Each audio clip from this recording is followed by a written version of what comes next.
Excuse me, is anybody sitting here? Sorry, this seat's taken. Sorry. Brandon, welcome back, guy. I miss talking movies with you.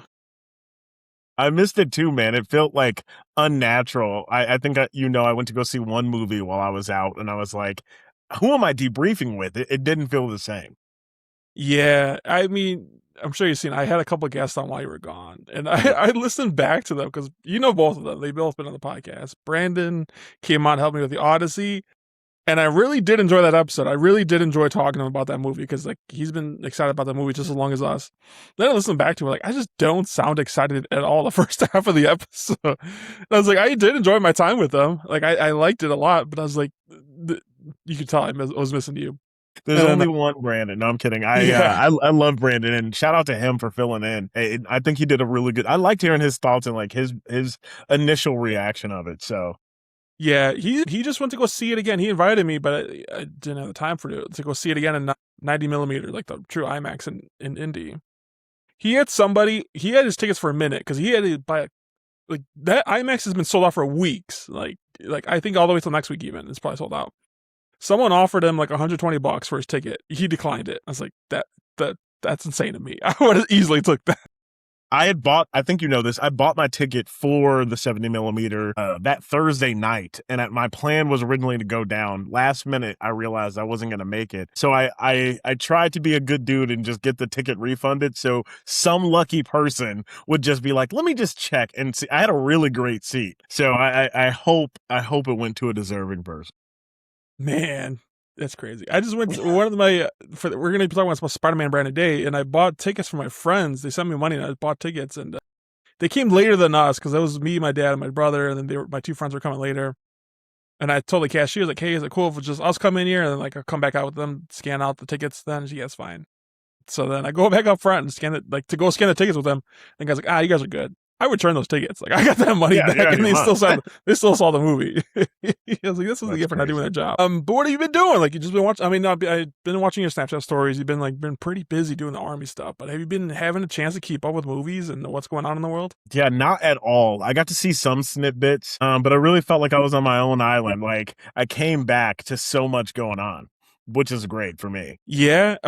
One of the things I wanted to talk to you about that I didn't have a chance to talk to you about was the Comic-Con announcements. Like, there's been a lot of stuff going on with it. And even the announcements since then, and D23 is coming up pretty quick. The biggest one is want to hear your thoughts about Ryan Gosling and then Black Panther. What did you think about those? Like Ryan Gosling coming to play Ghost Rider in 2028 and Sean Levy directing that one. How do you feel about that? I'm pretty indifferent on the Ryan Gosling Ghost Rider thing. I'm a huge Ryan Gosling fan, as you know. Project Hail Mary is up there in the higher echelon of movies for me. But I've just never been a Ghost Rider dude. Like it's never been like one of my top properties. I think I'm excited for it and I trust him with it. I know a lot of people were being weird about Sean Levy directing it. I really don't understand that piece of it, but I will say I think that Ryan is as invested as he was with Project Hail Mary. So to me, it's in great hands. I 1,000% agree with you. Like he does seem invested in the character. He's been wanting this for years. He's been talking about it for years. But I'm one of those skeptical with Sean Levy. Like I am a fan of his work. I think he does great, but like he's nothing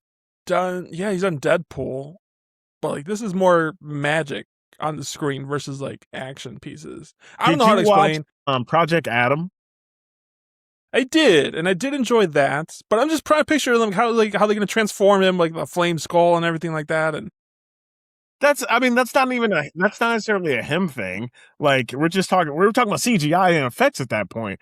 I think from everything that like he's been around since our childhood. I was very shocked to figure out that he directed The Night at the Museum. I was like, what the hell? And like Real Steel, not a great movie, but I think everyone has always said like Hugh Jackman delivers like a really moving performance. Like that movie had me choked up when I was younger, but then now like has this resurgence coming back. Deadpool and Wolverine, I don't care. I know people like to hate on it. That movie is a blast. I enjoyed it. And Free Guy was easily one of my favorite movies of like 2021. I think that came out, and I went to go see that like 3 or 4 times in the theater. I thoroughly enjoyed it. So I that's what I mean. I have no idea where the Sean Levy negativity is coming from, but it won't be coming from me. Let's see. Like I love him enough to be open-minded with his take on What do you mean? You don't have to be open-minded. Look at the proof in the pudding. If you look at his last those few movies are so projects- different than Ghost Rider. Like I'm curious to see what he does with the character. That's all I'm saying. I'm not hating on it. I mean, I don't know who else could have done this better. I am a big fan of the Nicolas Cage, both of them. I know a lot of people hate on the second one, but I'm a big fan of the Nicolas Cage Ghost Rider movies. Well, I liked him even in, I don't know if you watched Agents of S.H.I.E.L.D., but he popped up, Ghost Rider did. I think Diego Luna might be his last name. But he was pretty solid for me, too. I was going to bring that up, too, because, like, does that mean that it's not canon then? Like, that the Agents of S.H.I.E.L.D.? Because, like, I think it is a different Ghost Rider than the Diego, right? I don't think it's the same one as Nicolas Cage, even. Now we're talking all this multiverse stuff, man. Like, this is the benefit and, drawback to having a multiverse. It's like, who cares? Like, we're gonna get a version of him, and I'm sure they'll explain it in a way that makes sense. Interesting. Okay. I'm excited to talk about this one. David Johnson, Black Panther 3. Yeah, dude. You know me, and Black Panther is near and dear to my heart. I will say, and I was one of the Desmond Idris defenders. I thought, and I still think he would be perfect. I think that he is the guy. That being said, coming out of Long Walk, I love this dude. Well, you haven't seen him in Alien Romulus. He fucking was amazing in that too. He was also in what's the British show? I know what you're talking about. I think he really has 3 credits, but man, he stands out. Yeah. Oh my God. I literally watched that into Industry. He's in the first season and a half. I think really the first 2 seasons. And he's very annoying in that show. But I've never thought this guy can't act. I will say he's a little short. He's a little short, man. I was looking it up. I think he's how tall is he? Do you know? I don't know, but I don't picture Chadwick being that tall either. Chadwick was 6 foot.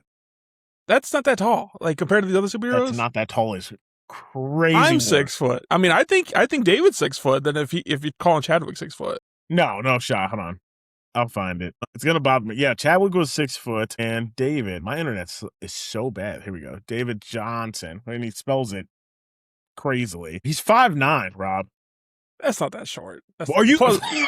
He's gonna have if 6 foot isn't that tall, then 5'9". Pick a lane. He's gonna have them Black Panther boots on. He'll be fine. Yeah. They'll do fine with it. Listen, Tom Cruise is a short king, and he's standing toe to toe as a leading man in multiple films. So yeah, he's a small man. And he was playing Reacher, the man who's written tall, and it works. So I think and again, no slight to him. I don't know if he embodied the stature of T'Challa to me, but then that was the exact moment where I realized that was my entire issue. I was holding him to Chadwick from is this guy being recasted? But we're not talking about T'Challa, we're talking about T'Challa the second, right? So the completely different character, obviously he's going to have his own stature, he's going to have his own mannerisms, he's going to be his own dude. So once I kind of put that missing piece in it for me, I'm over the moon. I think that we're going to get an actor who cares deeply, and obviously I trust Ryan Coogler immensely. When you think about it like that, he kind of has a way easier time to take on that role then, because when he like you said, he can rebuild the character himself. He doesn't have to be exactly the same as his father character in this one. But the other guy you mentioned who was in the F1, who was rumored to be Black Panther for years, because he even had concept art of him. I heard, I don't want to call it rumors, just talk about people think he didn't get the role because he is with Michael B. Jordan's ex-girlfriend right now. Yeah. And Ryan Coogler is directing this movie, and he thought it'd be weird if you were I'm directing my boy. And then also Michael B. Jordan is kind of there's rumors that he might show up in this again, but he will absolutely be in it again. I don't think that that's the case.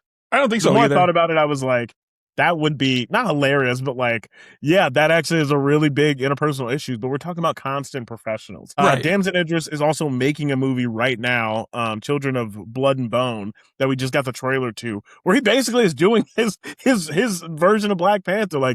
He has that. Am I upset again that he's not our Black Panther? Absolutely, but I don't think that there's some malicious or bro code thing going on. I think that they just went with the best actor for the job, and Ryan felt like it was David. Man, he's a fantastic actor. Get him in there, even if it's as a villain. I could see him doing something similar to Michael B. Jordan's Killmonger. People loved him as that. I could see him being a villain like that, a lovable villain. Ooh, now you're talking. That would be crazy. Yeah. That would be insane. Yeah, but there's some. We got some cast for X-Men already coming on for. Rumors for Rogue and not Cyclops, Beast, and also what's that villain? Emma Frost. Yeah, I think that Samara Weaving was supposed to be Emma Frost, I believe, which if that's the case, I was already signed up, but I'm good to go then. I do think that we're going to get the full X-Men lineup at D23. I think that the At least like reason the they didn't main cast, yeah. Yeah. I think they were, and no spoilers for Spider-Man. I think there was someone that they wanted to hold off until the movie came out. So I think that now at D23, it's their own convention. They control the narrative. I think they'll go big for it. Yeah, I was a little bit I hate to say disappointed about the Comic-Con one because like there's only really the two big announcements. But like you said, like D23 is coming up, and that's when they're gonna do like really big ones. And especially like how they're already teasing some X-Men already now, like with the castings, is like they're definitely gonna be talking about X-Men because it has to be the next movie between 2028, if I'm not mistaken. Like, because I know Ghost Rider's coming 2028. Yeah, well, they were actually. I heard a lot of people pushing, especially with the casting of David, for Cooper Hoffman, the other dude in Long Walk, to be Cyclops. What would you feel about that? Maybe if he got in shape. Again, he's another shorter actor. He's another short man. guy. I don't know what's going. Okay, so now it matters. For Cyclops, yeah, because I don't think David Johnson is that short. I really didn't think that he was that short. 5'9" is short, Rob. I don't know. I mean, standing up, maybe because he was standing next to Cooper, like in that movie, and he was taller than him. Maybe that's why. I'm thinking that. Yeah. Cooper, I looked it up. He is 5'6", so that is significantly shorter. Yeah, that is a pretty short Cyclops. Yeah, but the one for like X-Men first. Let me be clear. I'm now thinking about it. I'm not saying 5'9" is short in general. Yeah, I think if you're 5'9", you're good to go. Yeah. I'm saying when you're standing next to Thor and Chris Evans that's exactly what I'm talking about. Yeah. Then it just like there would be a noticeable difference. I mean, acting wise, I think he could do it. I think he could do it acting wise. If they can figure out a way that with the height, like whether it be like Tom Cruise tricks or like just foreshadow the camera on a different angle.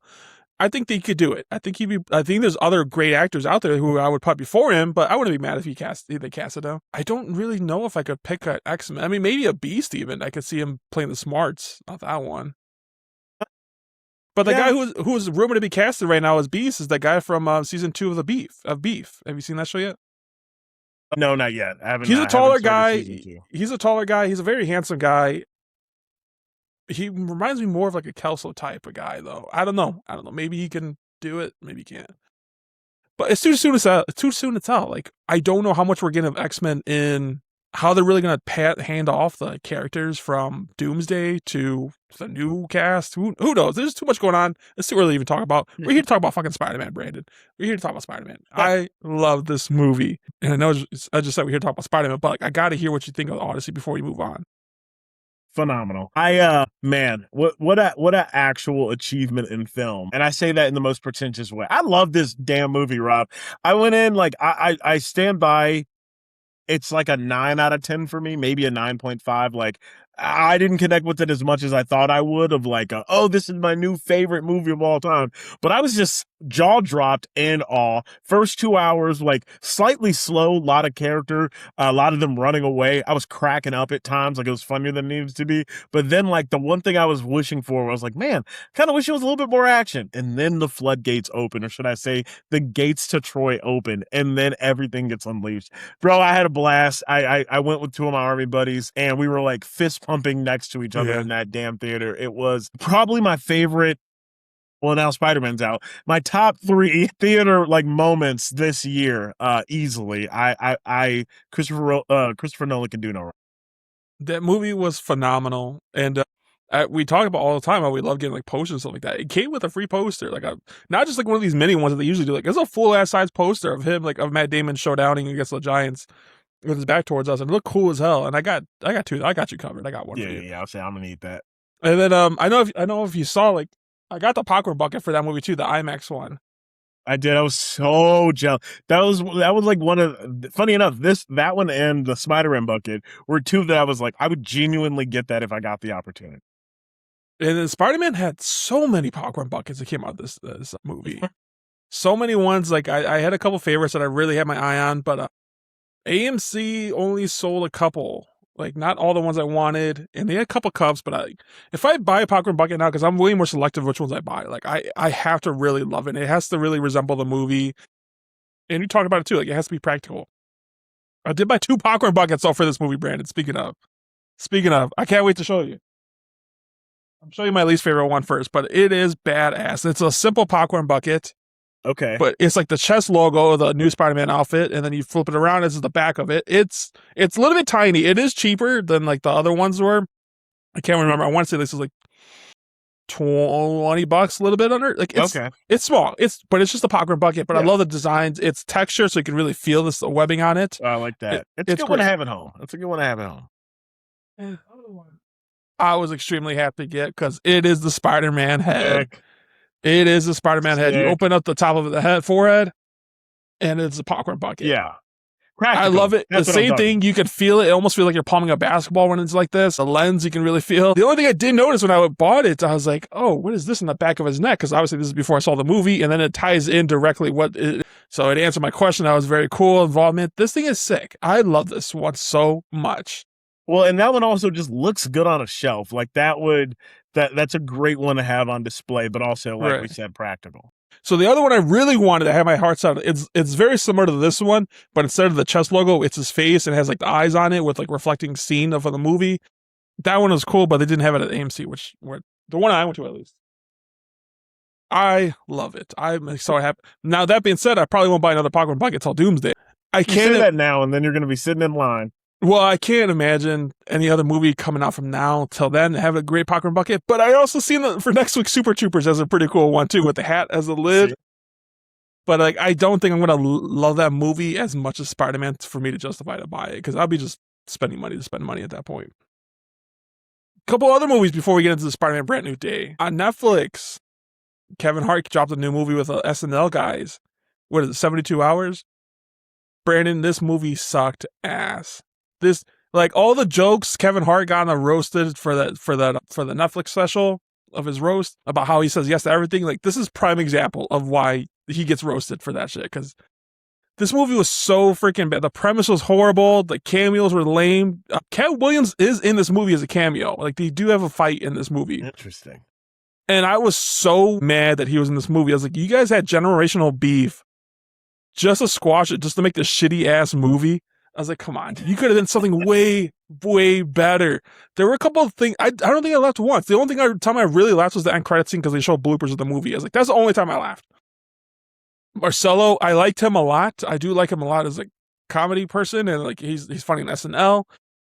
I just don't think they relied on him too much in this movie. That they should have leaned more into his character. This other one of the other, not the redhead, the other one from the SNL character. Yeah. I can't stand him in SNL or anything else he does, like his stand-up comedy. I really don't like it, but I did enjoy him in this movie. He was probably my favorite part of this whole movie. Like, he was funny, but I think because like his lines were quick and he was in and out real quick with the joke, and then he was out. He was funny. Ed, who was that from the Friday movies? It's gonna drive me nuts. He was in Hangover. Damn, stand-up comedian, a black guy, goatee. He's in a lot of Kevin Hart movies too. It's not Ed Helms. I don't know why I keep saying Ed Helms. Yeah, I was gonna say, like, that's the only real Ed that I know. Anyway, Mike Epps. Mike Epps. Thank you. He's in. I don't know why I was thinking. He's in it for a little bit, but I was like, again, like, that's a wasted cameo because like it wasn't even funny. Like, it was like, what are we doing with this? And the whole premise is ridiculous. Like, Kevin Hart works for this company, like a marketing company, and he just really, like, his bosses think he's out of touch with the younger crowd. And coincidentally, he gets tied in a group chat, like it was a wrong number in this group chat where they're planning a Miami trip for a bachelor party. He's like, hey, like, I'll fund the whole thing. Like, he doesn't even tell them about, like, I'm just here to study you guys, like, for marketing stuff. He just thinks he wants a party. Like, it's weird, like, why he doesn't say some stuff, like, what some of the causes. I feel like this movie, it wrote several jokes, and then it decided to make it in a movie and like tie in random stuff to connect it to each other, because it was ridiculous, Brandon. I wasted 2 hours of my life watching this movie. No. Yeah, and what is like, because Netflix does have like bad movies like that. Like, this is like a different tier level, like bad. Like, Kevin Hart like kind of just pissed me off with this one. So yeah, I saw the clips and I immediately knew I was out. And I'm a Kevin Hart guy. I think I was defending Jumanji the last conversation we had, and I very much so find his comedy. I mean, like, obviously at his height, he was a best in the world. But now I think he's serviceable. But no, man, this looked trash. This was the reason Netflix movies get a bad rap. So I am so sorry you wasted so much time on. It's another one like, who is this movie for? Who is this movie for? This movie, and then like because Ooh, what's her name from One Battle to Another? She just won the Emmy. I'm so bad with names today. Tiana Taylor is in it. He plays his wife. She plays his wife. Why? Like, and they also like they make reference to, like, how he's in his early 40s. I was like, both these characters, like, they're not in their early 40s. Like, it just drives me nuts how they try to play younger than what they were. Because, like, we've seen you for years, guy. We know exactly how old you are. Like, they do try to make him look younger because I'm sure they dyed his hair. I was like, I don't know. I just didn't like anything. And you know who directed this movie? And this part pisses me off the most. Who?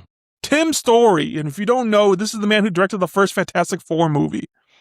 I was like, and then I looked up the writers too because I was so angry. I was like, I'm gonna hate on everybody. The writers are like known for like writing like Harold and Kumar Go to White Castle, the American Pie movies. I was like, early 2000s humor, and I think if this movie came out early 2000s, maybe it would have made me laugh back then. But now this movie was just ridiculous.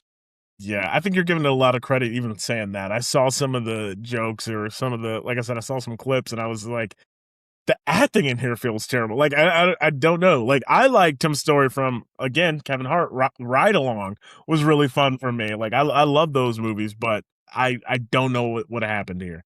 Mm-hmm. And speaking of Netflix, last thing before I go into the movie, Will Ferrell has a new TV show on there called The Hawk, I believe. He plays a pro golfer who kind of fell off a little bit because he's just aging, that he wants to get back in the game. Jimmy Tatro's in there. He's a big part of it. He plays his son. I love him and everything. Now, also, he got casted for Gorilla Grodd. I don't know if you saw that. To voice him, at least, in what movie's coming up? Maybe it's a Blue Beetle movie? I could be wrong. He's in some movie coming up. He's playing Gorilla Grodd. But anyways, he's funny in this movie. Everyone is funny in this movie, but like it's one of those things, like, if you don't see it, you're not missing much. You know, like, well, it's a typical Will Ferrell type of humor. But instead of getting it's just back to back to back, where it's kind of the same thing as Tim Meadows and his show, like, I Think You Should Leave, where you watch this so long, it's like, okay, this doesn't seem as funny anymore. You know? I don't know. Anything else you've been watching before you want to go on Brandy Day? Yeah, real quick. I did watch Aang. Yeah. Avatar Aang, The Last Airbender. I don't know if did you grow up watching Avatar? For a little bit. It was never my thing. It was never really my thing.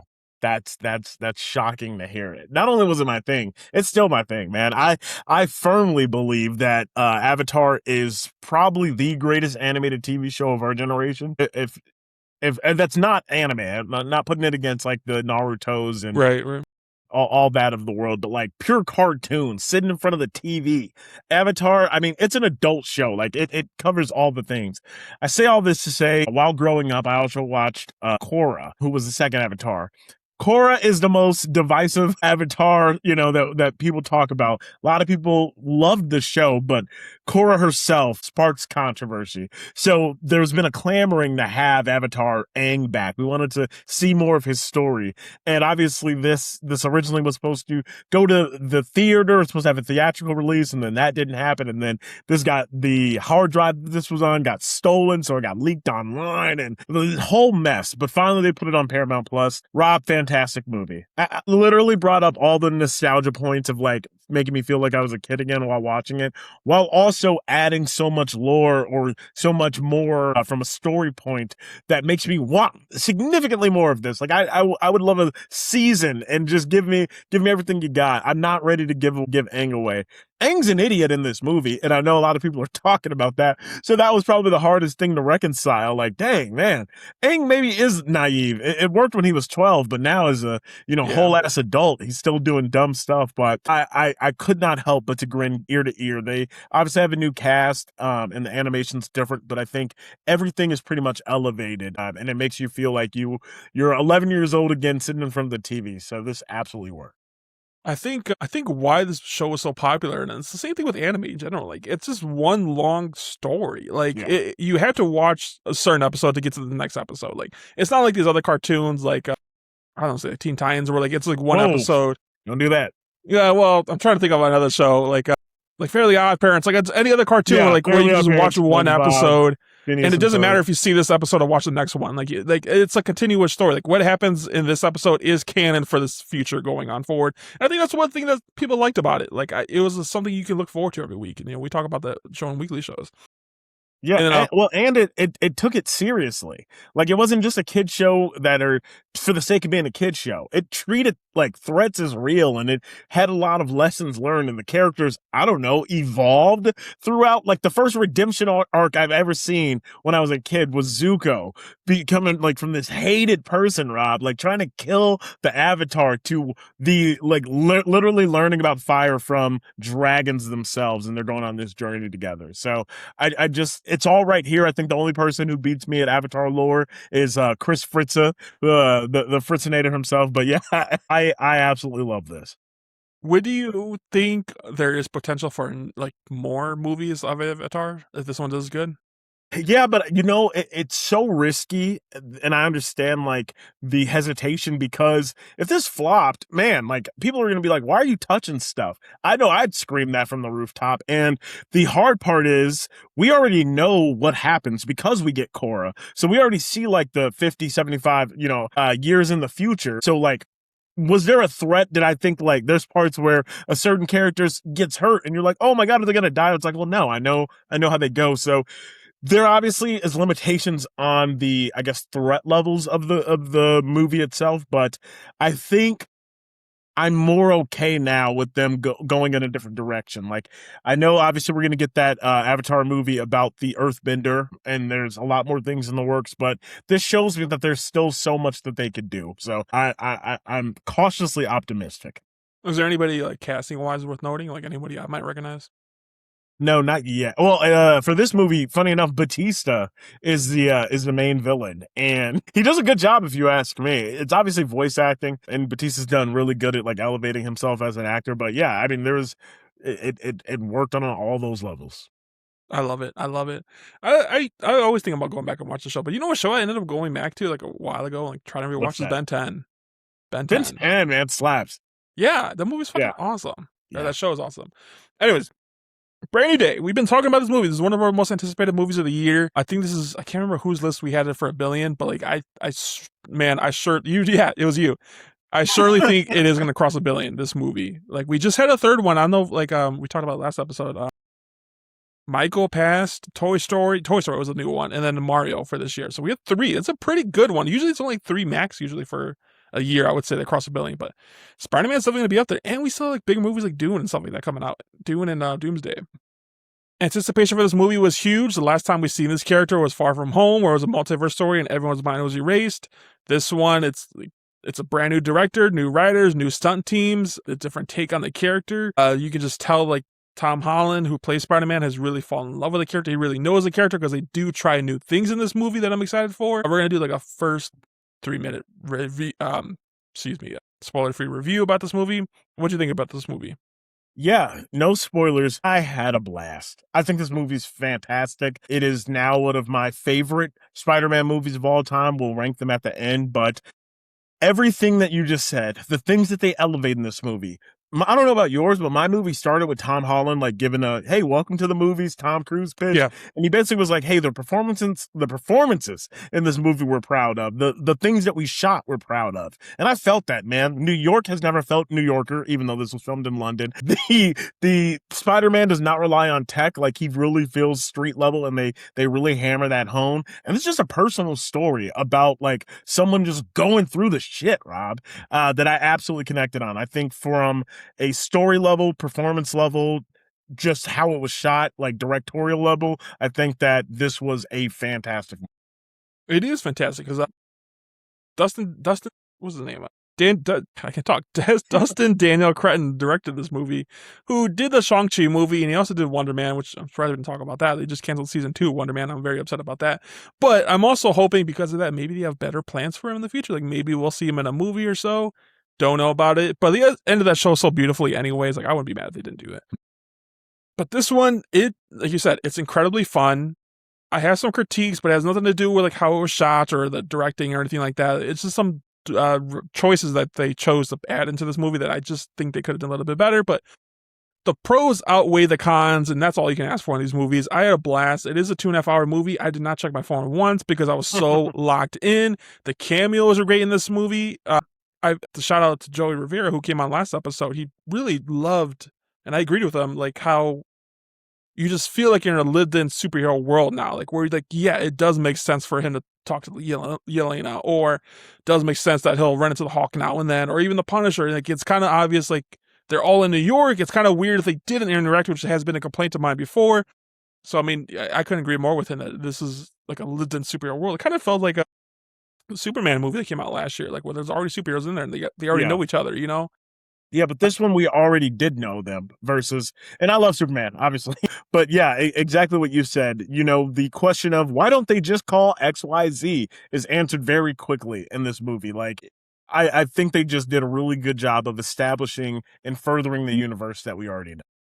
Mm-hmm. And so your point, like, yeah, he does have less tech in this movie, and I think this is what makes him different than, I was thinking about, like, the pros for all the Spider-Man movies. Like, Tobey's, I would say, was definitely the strongest. Andrew Garfield, I think he was the fastest.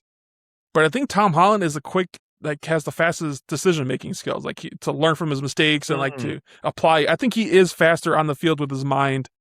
And he does do better with his quips in this one, like with his jokes in this one. But I think Andrew still holds the best one for that one. He was, man, Tom Holland is just a fucking man, dude. And I get it, like, why you put all this work on your body. And yeah, there are going to be several scenes with me without my shirt on. I didn't work this hard not to show this off, you know. Supporting cast and Dale was phenomenal in this one. I do feel like you do see some of Euphoria acting come out in this in certain areas. Ned, he was, man, what a totally different character. He is cool as hell now. This is the best Ned has ever been. He's cool as hell in this one. I was like, damn, was Peter holding them back? Don't say that. That would break my, oh my God. He went to a house party. That party was popping. That's funny as hell. he came in there, like, so cool, buying beer and everything. He was cool. The Hulk, Mark Ruffalo. There's got to be something up with Mark Ruffalo in this character or this movie, or maybe the studios, because, like, he has not been in any promotions at all.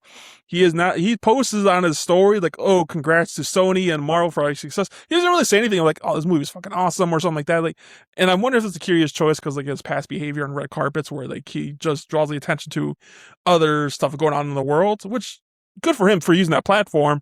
But it's like, I'm wondering if that's why they're, like, just not using him as much in the promotions. Like, I don't see him anywhere, like, in interviews.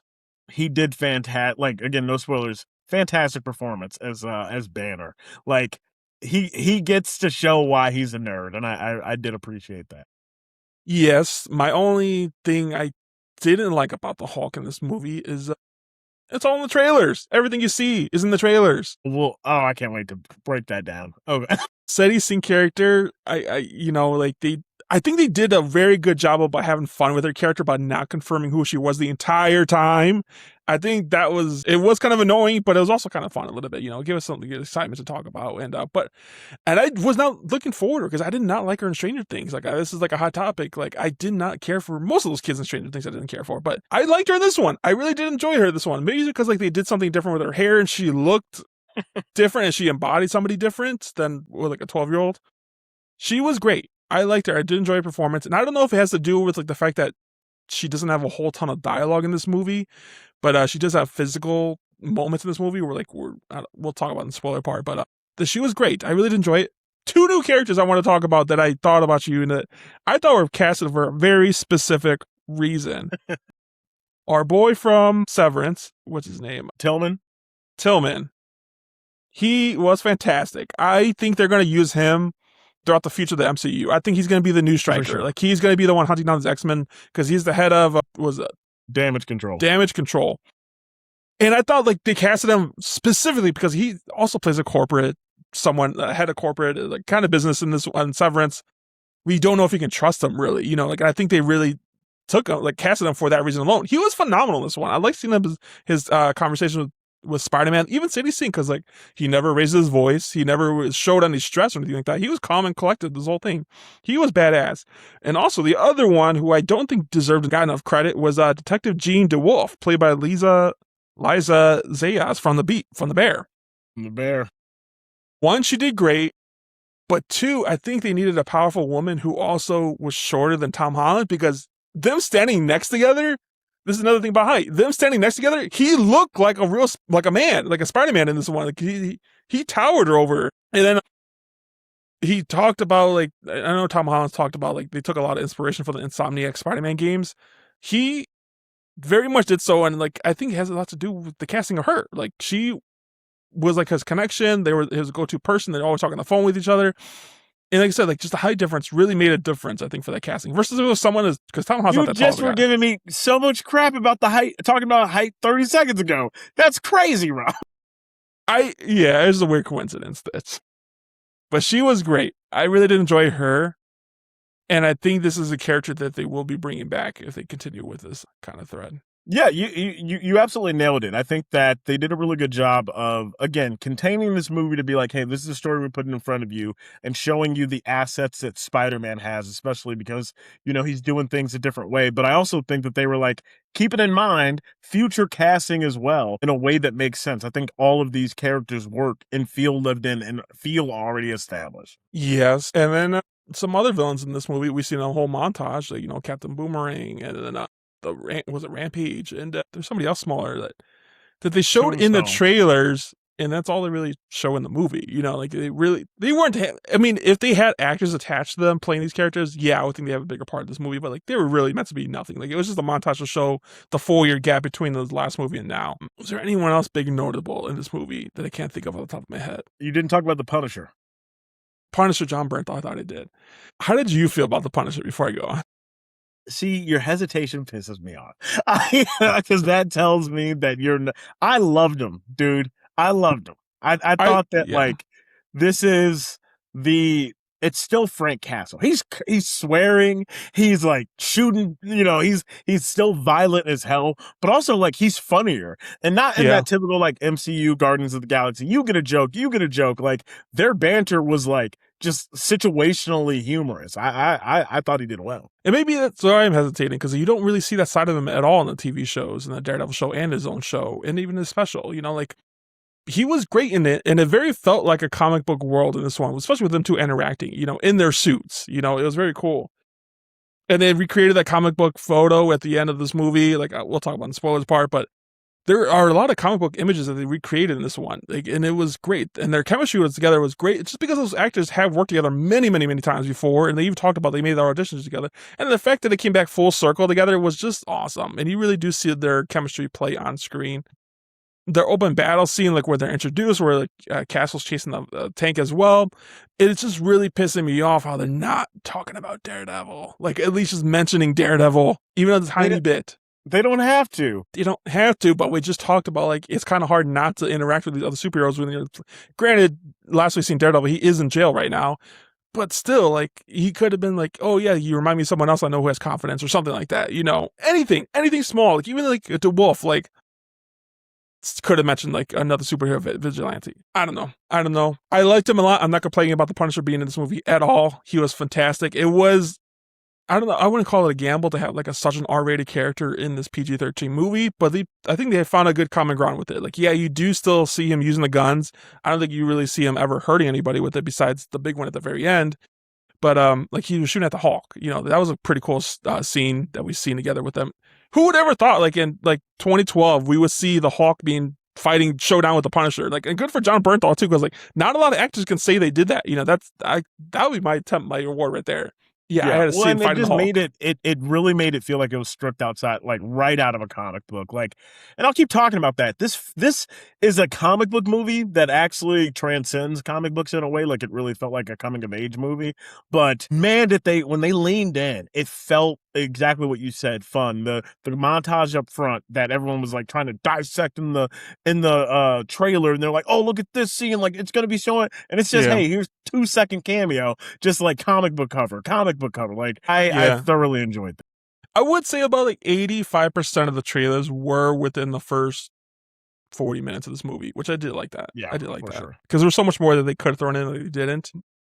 Towards the end, like though, maybe like a week before, that's when they started releasing like full scenes and stuff like that. I was like, stop. I didn't even look at any of that. Like, stop. Like, we need to chill on this because I don't want to ruin the movie. I seen this opening day on a Thursday, and I seen it again on Saturday evening. I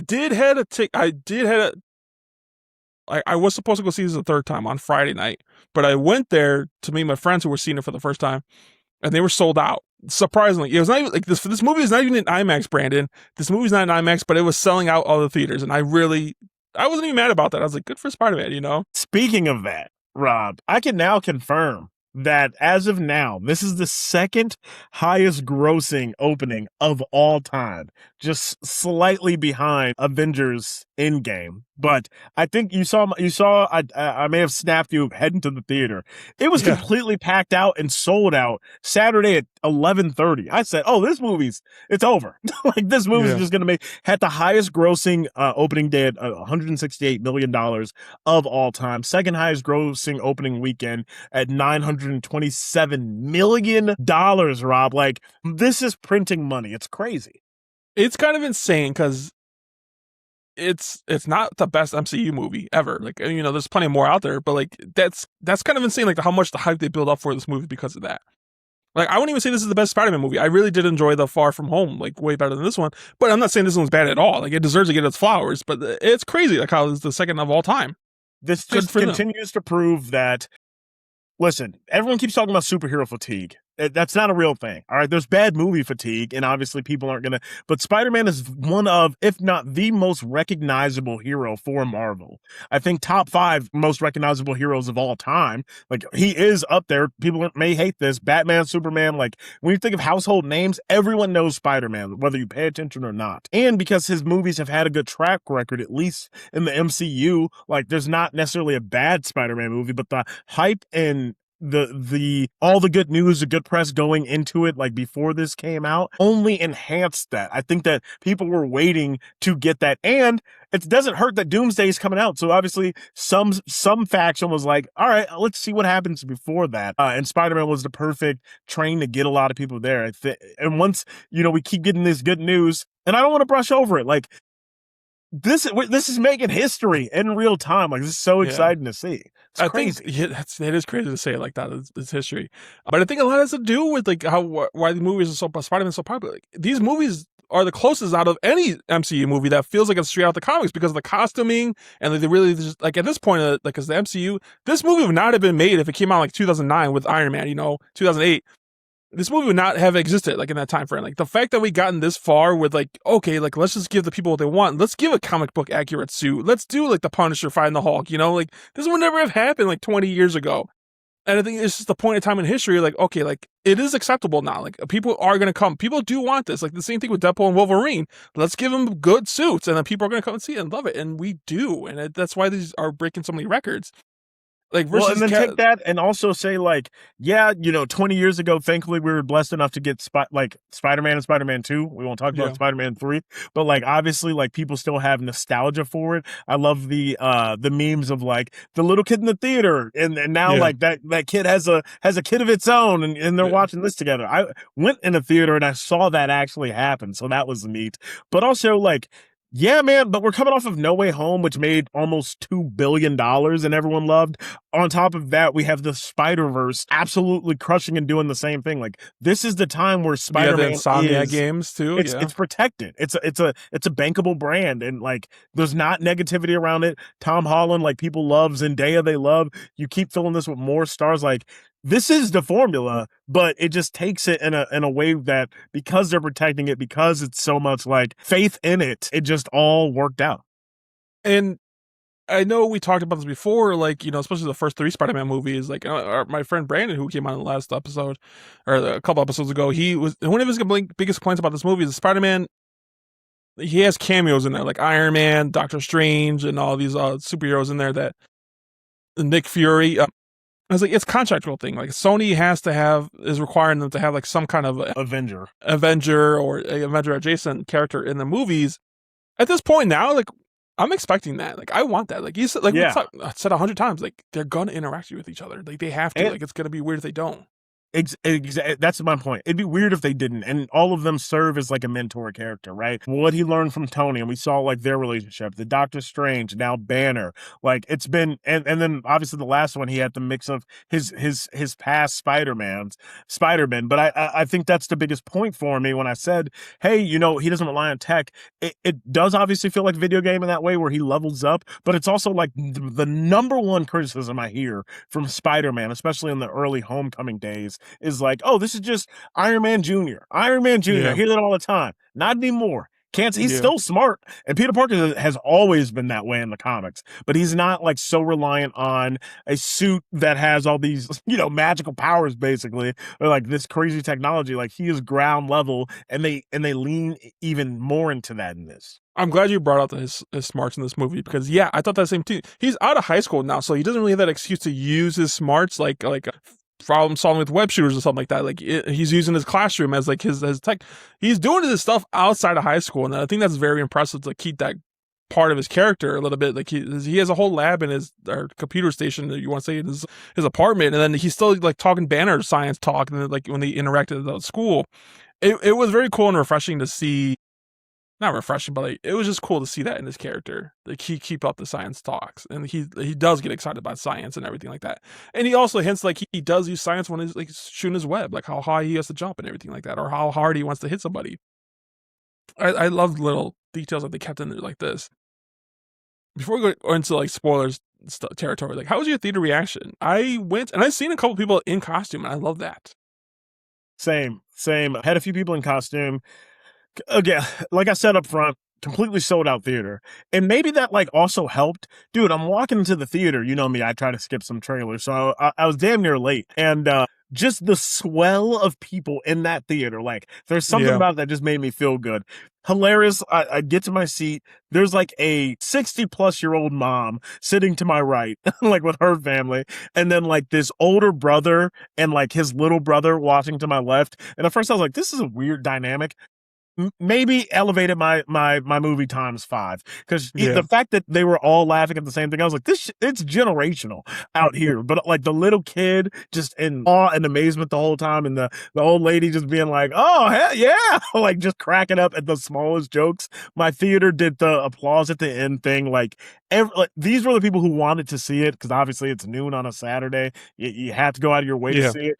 But it a lot of energy in my theater. I know you saw the clips of me talking with Brandon, like how people like he hates people clapping in theaters and stuff like that, and cheering and stuff like that. I did not have that in this theater. Like the first opening night I went to go see that. Like there was a couple scenes where you could tell people wanted to clap or something like that, but like they just either got embarrassed or quiet. Mine was not. The first opening night theater was not a packed theater, but like I said, it was on many different screens, so there's definitely plenty of theaters people going to. And at the end, I think people did clap. I know for sure the second time I went to go see it, people did clap. But same thing, it was kind of quiet for the most part. The people were laughing. And then, but it was not a big reaction. I think I'm blaming that solely on the fact that it was not an IMAX. Like if this was an IMAX theater, 1,000% there are going to be people in there cheering. Yes, I absolutely agree. I think what's interesting to me is that it made what we just say 900+ million opening weekend without a single IMAX screen. So holy cow, can you imagine if they did? But I think that people kind of leaned, or at least Marvel leaned into the idea of like, hey, if we don't have IMAX, we're pushing this everywhere else. I'll tell you, there was a lot of sold out theaters, but there was hella digital. Like I could go watch it almost every 15 minutes throughout the entire day. There was a screening. So they definitely opened up the floodgates there. I've seen this twice already, Brandon. I think it is worth seeing a third time for diehard MCU fans. Would you go see it again? I'm going again. I'm going again tomorrow for sure. And there's a strong chance that I'll probably see it next weekend too. Yeah, next weekend we'll talk about it at the end. But like there are only smaller movies coming out next week. Well, we'll talk about it. But like I think Spider-Man Brand New Day is going to come in first place this weekend and next weekend. Yeah, possibly for sure. 3 weeks in a row. No doubt in my mind. This is obviously that's the conversation, right? I remember when Endgame came out and it hit $1.2 billion opening weekend, the highest of all time, $350+ million domestically, which was insane. Rob, it beat the previous record by $100 million. That is insane when you say it like that. So stupid. I still cannot believe that's a real stat. Coming off of that, I remember people being like, okay, but what about the legs? What about the legs? Like, it has to keep making money after that. Everybody who wanted to go see it already saw it this week. Same conversation is going to happen now, right? How long will it? But I'm with you. I think that looking at the road ahead, there's nothing that usurps the throne. What I am excited for is the Odyssey's at $911 million. It's a really good chance that it gets to $1 billion, Rob, if it stays long enough. I think it absolutely crushes the $2 billion threshold. I'm putting in my prediction now. $2 billion, wow. Shocked. I can see that. I can see Far that. From Home did, or No Way Home did 1.9. Yeah. And this is outpacing that by, an absurd amount anyway. So Yeah. I think I have high hopes for this. Let's get into it. Like, this is spoiler territory, so if you haven't seen the movie, go ahead and watch it. Come back. Yeah, come back, because we just have a lot of opinions about it. So this movie opens up with brand new opening credits, like the Marvel logos. Instead of showing the Avengers and everyone who was involved in the MCU and the forming in the letters coming on where it says Marvel, it's all Peter Parker. It's all Spider-Man. And I like how the attention to detail where it starts off with Spider-Man and Peter Parker, and then you also see Doctor Strange. It also like lines of like his spell that he's forgetting everybody. And then it cuts out a little bit further, and like you see Peter Parker being erased from certain scenes, like where you assume like where people who live in this world, like that's how they remember it. Like him, like they remember this doing this stuff, but they don't remember who they were with or anything like that. So that was a pretty cool opening scene with that too. And even the score of this movie, I don't know, did you hear about the score? Hold on. I didn't even think about it like that. And this is why you give props for watching it twice. Yeah, that absolutely. That's so funny. I did not put that together at all. What? The people remembering that? Yeah. Or like them fading. Like, I don't know. I think I was just excited. I was slightly going in a weird way. And now that you say that, it changes my opinion. That was like not my one critique, but I know that from Black Panther, right? So they only done that in memoriam before. So in my head, I'm like, I mean, it's cool, but I don't know why we're doing this. But like the idea of him being erased, like that's so sick. Like, hell yeah. Yeah. And then this is the same time. This is the same exact score that was being played in Homecoming movies, but purposely, it's the same guy who did the score for all the movies who did this one too. He took out notes from the score just to symbolize like people forgetting Peter Parker a little bit. So, man, the attention to detail in this movie was so freaking amazing. That's so cool. If you go back and listen to it, you can easily tell like it does sound familiar, like those other ones. It's just a slower pace and like with some notes taken out of it. Phenomenal details. And then this one, you open up like with a montage, right? Was it a montage of the superhero stuff going on where we see other people, like other villains in superhero costumes? I out of everything about this entire movie, Brandon, the thing I cannot stop thinking about and stop talking about is the suit. I loved his suit so much in this movie. This has to be hands down my favorite suit of all time. Like, really? Okay, hell yeah, man. I can't even compare it to anything else. Like Andrew Garfield's TASM 2, I really loved. I really loved all the Tom Holland ones. But this has to be hands down my favorite. Like it looks so the shots that they put this in, like there's a seats of Spider-Man just chilling in the office chair, and he's just vibrant, and he just looks so fucking cool, Brandon. Like it's so out of place when you realize that if you put yourself in like anyone's shoes in this one, and you're talking to a grown man in a vibrant red suit, like that would be ridiculous in real life, but it looks so cool on screen. And his web shooters are like, I didn't care for his web shooters because they were big and bulky outside of his suit, but granted, he's not using Stark Tech anymore. That's probably why. And I'm sure they could probably hold a lot more webbing than before, too. But his mask, they did keep his eyes like to move just a little bit, not as much as the Tony Stark suits that he made, but his eyes do show a little bit of emotion in them. What else did they got for me? Like, I don't know, the fact that he can take his mask on so easily on and off, like even partial of it is to lift up his mask up to his mouth. I loved every single thing about it, Brandon. I loved the new Spider-Man logo. I loved how red it was. I love the webbing throughout the whole thing. It is raised, but not as much as raises Tobey Maguire's. What did you like about the web too? Yeah, man. Coming out of No Way Home, obviously they showed the suit at the end with him like showing it himself, and we were all like, oh, like here we go. He again getting rid of the tech, like going back to that homegrown style, actual fabric. I think when I initially saw it in Far From Home, I was like, I like it, little too shiny for me. Like the blue, they perfectly corrected that in this one. I am exactly with you. I was like, that's Spider-Man. I think the original Tobey suit, just because nostalgia, and that was the first time I was introduced, is still probably my favorite one. But this is the one where I was like, that is his signature look. That is the one that will now be printed millions of copies of for Halloween. And I think it's going to look, I don't know if it'll look that great in person, but when the initial marketing started for this movie, if you remember, the first shot that we ever got was the suit, and he purposely did it. It was a little darker, like it was a little like, hey, here we go. Now that makes sense to me. Like, look at what we did, and I think it worked. Yeah, 100% agree with that. I was just gonna say something else about the suit too, but I just can't get over how great the suit is. In this movie, there's hella product placements in this movie, to the point where it drives me nuts a little bit.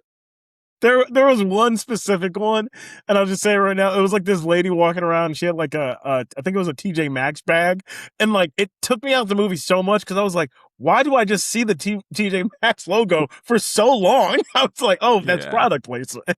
That and like you see Peter get delivered Little Caesars pizza, which they have a collab right now because he's on the Little Caesars box right now. The Galaxy phone right now, which everyone had in this one, like that folded in half every 2 minutes. Like, that was kind of lame.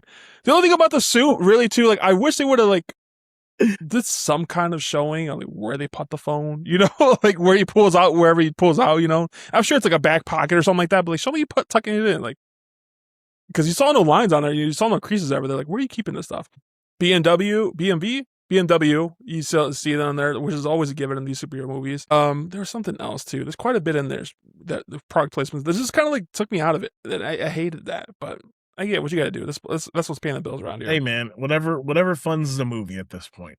Yeah. So this movie also opens up. He's showing Peter Parker's apartment now, which is high tech. He also has his own AI now, which they don't touch on. Like, where are you getting the money for this stuff? You know, like as far as we know, you don't have a job unless he is getting paid from the police department, which very could well be. I don't know. They don't confirm it.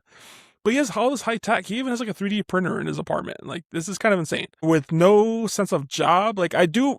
Oh, that's what I was going to say. Like, I do love the fact that I would say about 60 to 70% of this movie, he is Spider-Man versus Peter Parker. I did enjoy that a lot. I don't know. Just money thing is a big part of Spider-Man's struggle. And I wish they would have thrown that in here a little bit more, but. That's a fair point. I didn't think about that now when you said it. I was like, where did he get that 3D printer from? That's fair. Yeah, like I said, he could probably have a deal with the police department because he is working closely with them all the time. He even has access to their scanners on his phone. Dude, high tech in this movie for like him being a street level person. Like, he is tapped in the scanners. He can run facial recognition on like any computer in New York City or any camera in New York City. So yeah, he has access to a whole lot. But I think that's just really trust in the police department. They like let the shit slide. And he also just seems like he's at a stage in his life where he's choosing to be Spider-Man versus more than Peter Parker. And they do like say that several times in this movie. Absolutely. He's also keeping a close eye on his friends, MJ and Ned in this movie, who are back in town. They graduated from college, living their best lives in like, man, it wasn't early 20s, you know, they're loving their life. They're living in a cool ass apartment in the city. MJ teases that she does have a job lead and you don't know what it is, but it's a soulless corporation job, they said, which people are hinting that maybe it's Oscorp or maybe it's Roscoe or something like that. Something big MCU, but I don't think we'll ever find that out, really. I don't know what Ned does if he has a job. I don't really recall if they said that or not. Anyways, the movie also opens up with a big chase scene with his tank being driven in straight into Damage control building. And this is where you see a lot of the practical web flying too, because we've seen like behind the scenes of this movie's being made, like the camera following him around. Dude, there's a lot of cool POV camera shots in this one. Like like if you're inside his mask looking what he's looking at, like there was very cool ones of him just like kind of Andrew Garfield style flying through the city, and also like during fight scenes later in this movie too. How'd you feel about his web swinging in this one? Yeah, I thought exactly what you said. It truly felt to me like I was watching a video game. Like you can tell the inspiration from the Insomnia Spider-Man games. But yeah, this is some of the best, easily. I think one of the biggest inspirations, because Tom Holland said that like several things have been inspired by the games.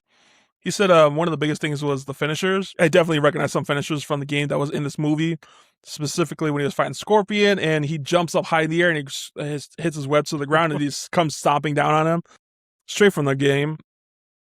He does all this and I want to give a huge shout out to the actors who are being the one possessed, because they all have to be playing the same character, like the same CD scene character they have to be embodying. And not only that, they have to like act like they're being taken over or coming out of their body. And all those scenes like we see jumping from body to body to body, they all have to be in time and sync with each other. I think everyone did a great job with that, and good job for Daniel directing this, because like he did such a good job when you're showing a crowd of people to see exactly which one is possessed, but either them looking directly in camera or they're just having like a brighter color shirt on than everybody else. I really loved and enjoyed his creative side on that. What else in this? There's a scene where he crashes into a wedding, and people are saying this is the same wedding venue as the Zendaya and Robert Pattinson's movie. That's so invite. funny. I can see it. I can see it too. It looks very similar. It did look oddly similar now that I think about it. What else happens in this for opening scene? This is where we see the interaction with the Punisher, and to save a lot of time to show how they really know each other, like, because they are on first name basis almost. He knows him by Frank and everything like that. They mentioned like Spider-Man did save his life, which I don't think he really needed saving, because like we've seen him take on so much damage before.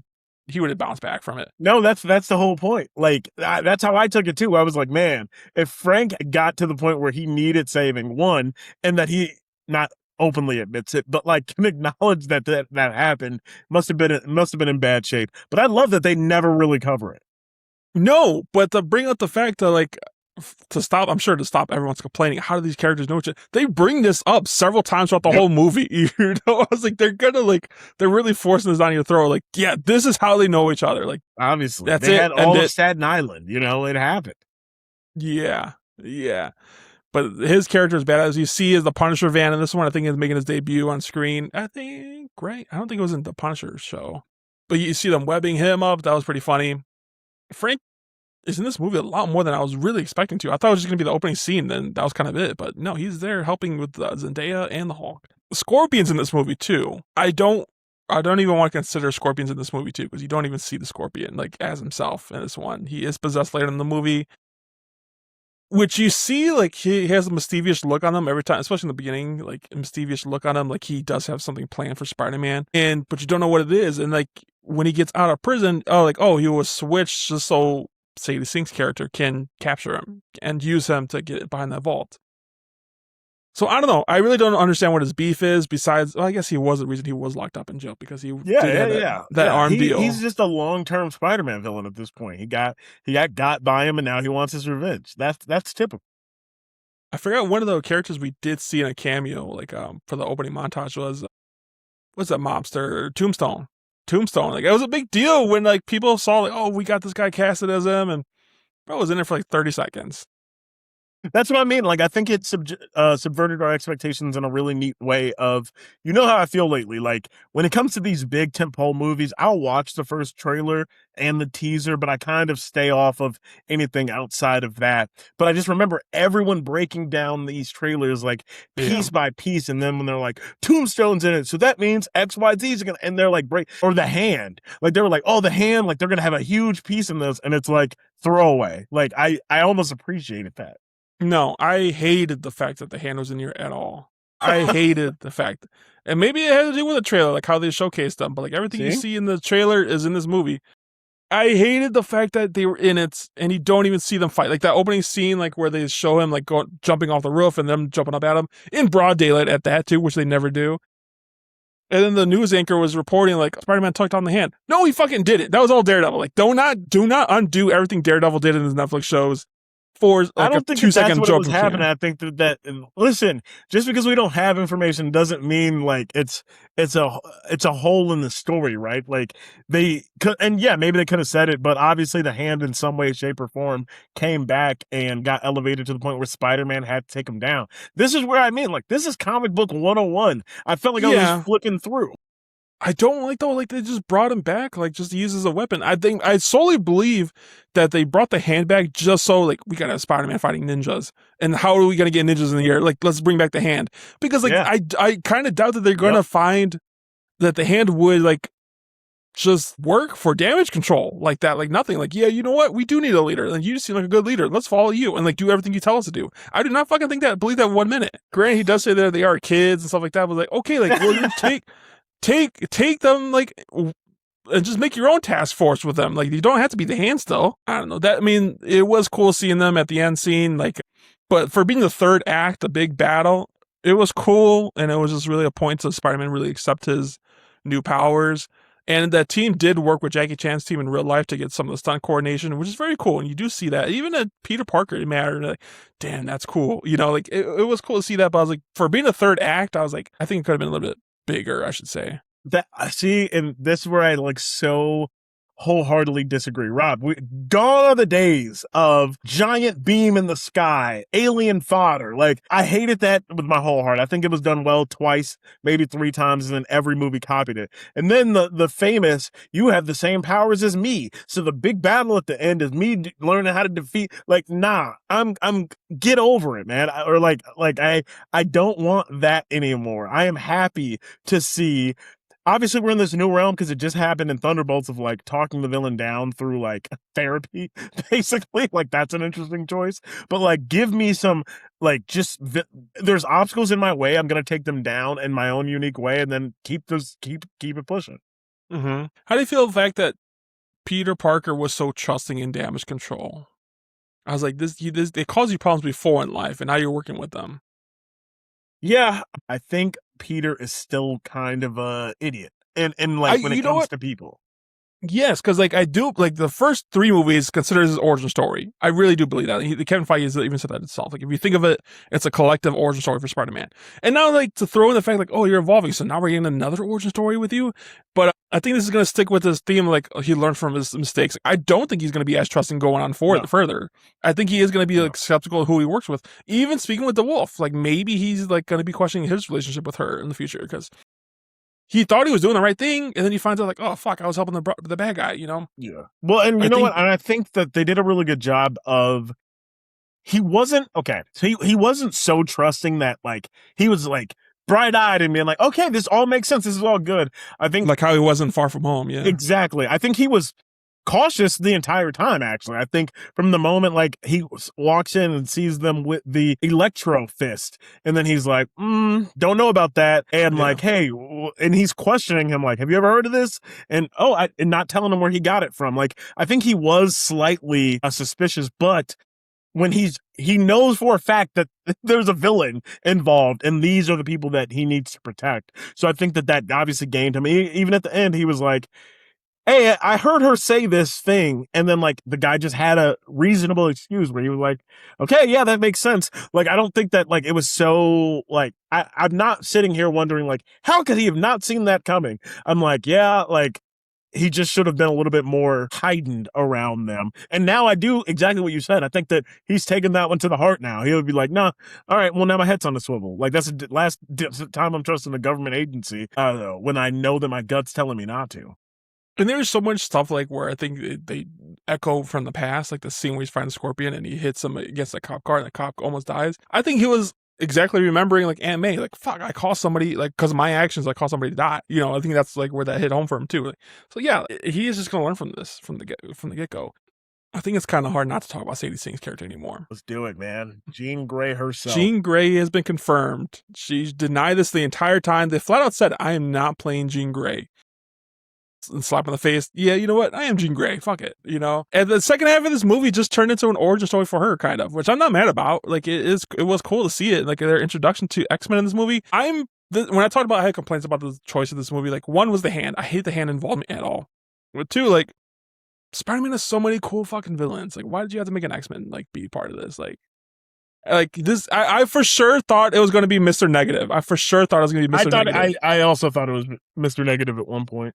Because it could have been, like, instead of the hand fighting at the end, like, they could have, like, you played the Insomniac games, right?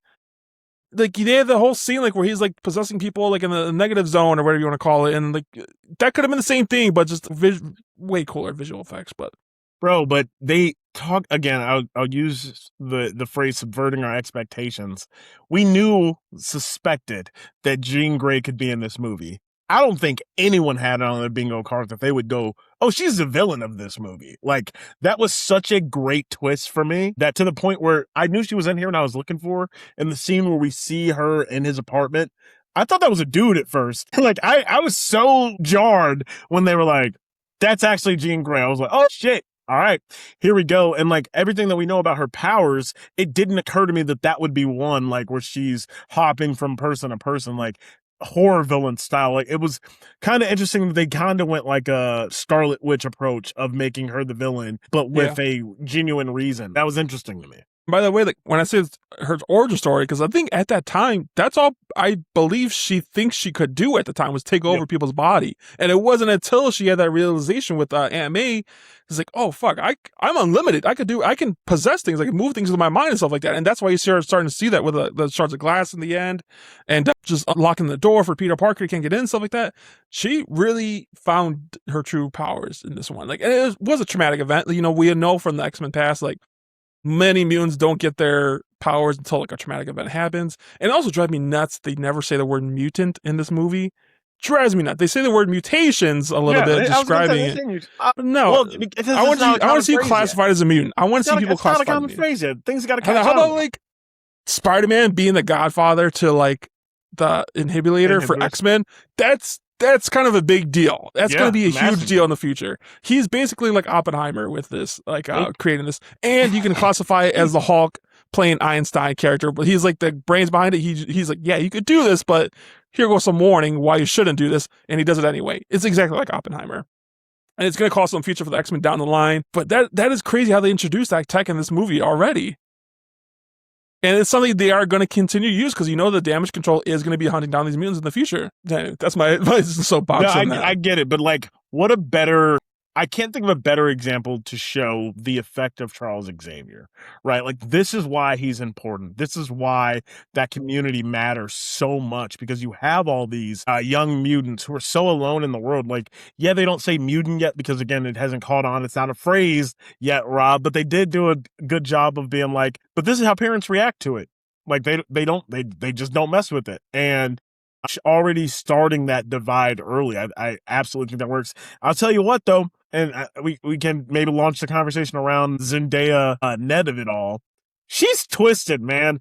The rooftop scene with Zendaya hurt me in a way that I have not recovered from. It would have been hands. Like, I get that Tom forgives her, man. We got to fight. We have She is dark. She does kill people on this one. Like that guy, the construction worker or the crossing guard or whatever.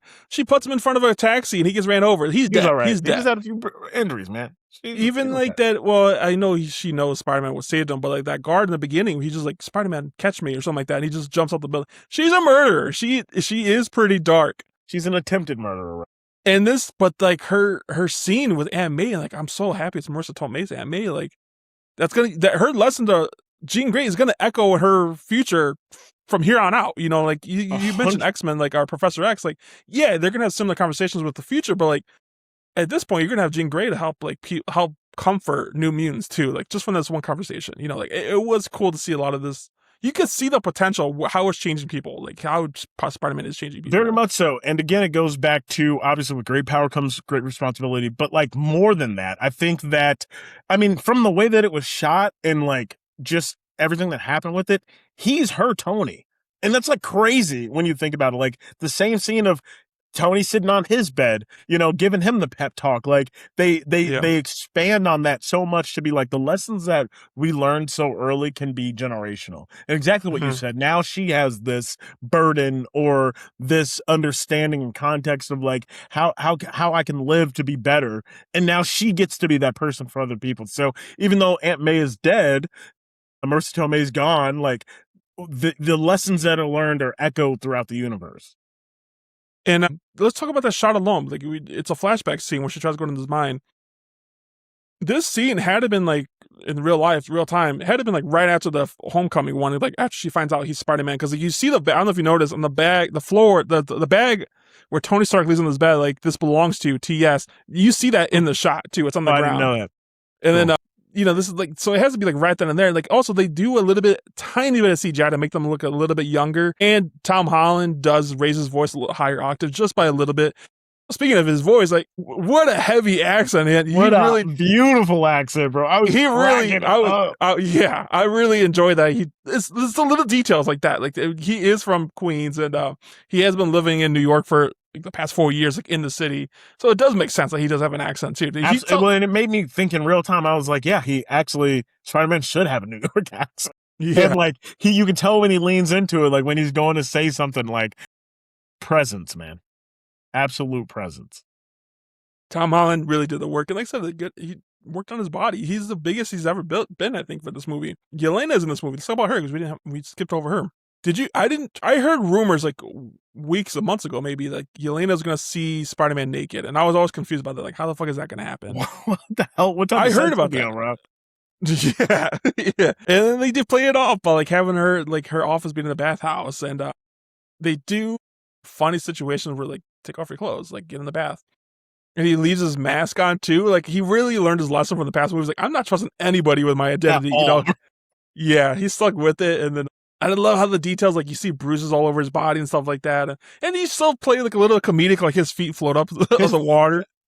Absolutely out of nowhere, one of the hardest I laughed during that movie. I was like, why is he doing that? That was so stupid, but he's still growing up. But And yes, yeah, and Yelena still has her accent and talking about big potato, small potato stuff, and like she name drops the new Avengers too, which is cool. I have no idea what time wise this falls into, like with post credit scene of the Thunderbolts till now. I don't know. I would imagine that hasn't happened yet.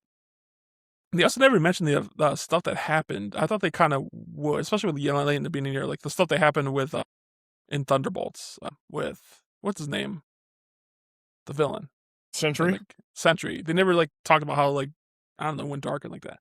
Man, someone pointed out like how the fuck is Peter affording this nicer apartment and with all this tech? And I was like, people probably moved out of the city after everything that's been going that's what on. I was gonna say. Like when the first invasion happened to the point where it's now on the tourist guide, like it was like, oh, yeah. When they first talked about it in Daredevil, it was like the incident that happens every week for them now. Like, so they wouldn't just be conversating like, remember when we were all shadows? Like, same thing that like, remember last week when a tank drove down through? Like it just is what it is. Welcome to New York, baby.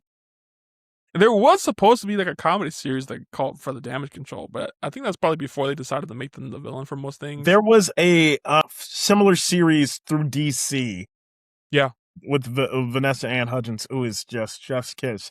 But I think that a lot of people, myself included, feel strongly like I would love to see a day in the life like series about, you know, maybe it's Damage Control, but maybe it's just growing up in New York and like having all these events happen. Like I want to see something that explores the Snap way more. Like you could dive so deep into this. What does car insurance look like? I was gonna say you could even like have them team up with like insurance, like do like a small like 30-minute video, like claiming it's like, oh, the Hulk smashed my car or some bullshit like that. You know, like they could lead into this. Calling into work. Yeah, my apartment went through a portal. I'm not gonna make it on time. You know, like I want to see it all. Yeah. And I see you're drinking something there. Did you see Tom Holland's beers in this movie too? I didn't.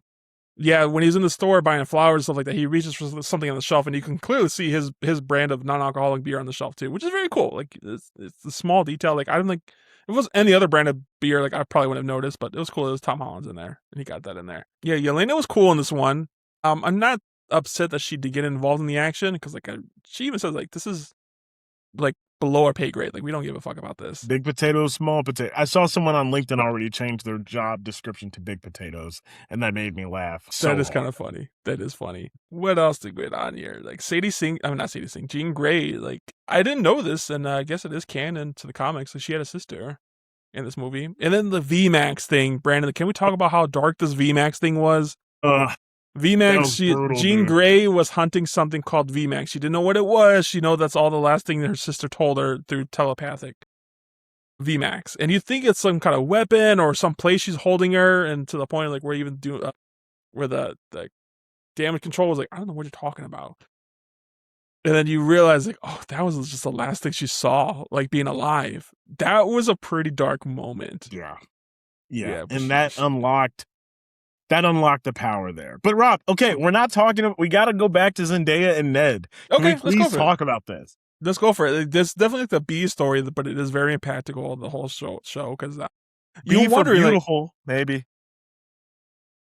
You do. It's always in the back. This has been in the back of our minds since like No Way Home was like, are they going to remember them? Like, are they going to be back together again? Like, is this going to happen? You find out 4 years later, he's still holding on to this note. He's still debating if he wants to tell her. He does find out she is seeing somebody else, which just breaks his heart to the point where he has a sad boy run in the raid, just swinging through. God damn it. All this like memory is popping up in his head. Man, that shit hit hard.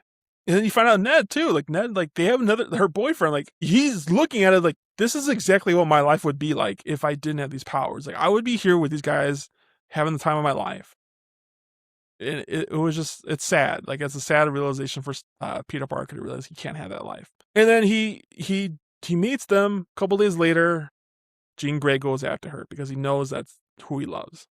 And she does take over her body before he has a chance. And they do have a heart-to-heart moment. And I mentioned like this is where like I feel like the Euphoria acting came in, like some of her character choices, like when they had the scene where she's like mocking him almost, like when he's like, "Oh, you thought true love's kiss was gonna break the spell or something like that." It was like, which she was also mocking the audience too, because I totally thought that was gonna happen, you know. And then she was a little bit dark with it, and good for Zendaya too. Like also when like she's falling and she snaps out of it, like from her acting going serious face to like terrifying look on her from falling down. It was a good scene between them. I know I heard Tom Holland talk on Amy Poehler's podcast about like how there was a scene that they just weren't getting the right vibes for. They couldn't figure it out, and then they had to talk with Dustin like, "Hey, like we're not getting what we want out of this. Like we think we should be feeling this. I'm solely convinced that this was that scene that they were talking about because it was such a great scene between the two characters and great acting between Zendaya and Tom Holland. Like I said, she's technically playing two different characters in this one. It was great. It was heartbreaking, and you know, seeing Zendaya looked good in this too. She looked good in this one, dude. God, she's overlooked. I don't care. I was like, I get it. And then like fast forward a little bit, we get to the Punisher's home and she's in the tank with him, and he's having the conversation like, "Oh, like, well, you want to call your boyfriend?" And like he knows he doesn't want to ask that, but like, he just can't help himself. And then she finds the note. I think my gut hit the ground too when she found that note too. Like that was a pretty big gasp in the audience.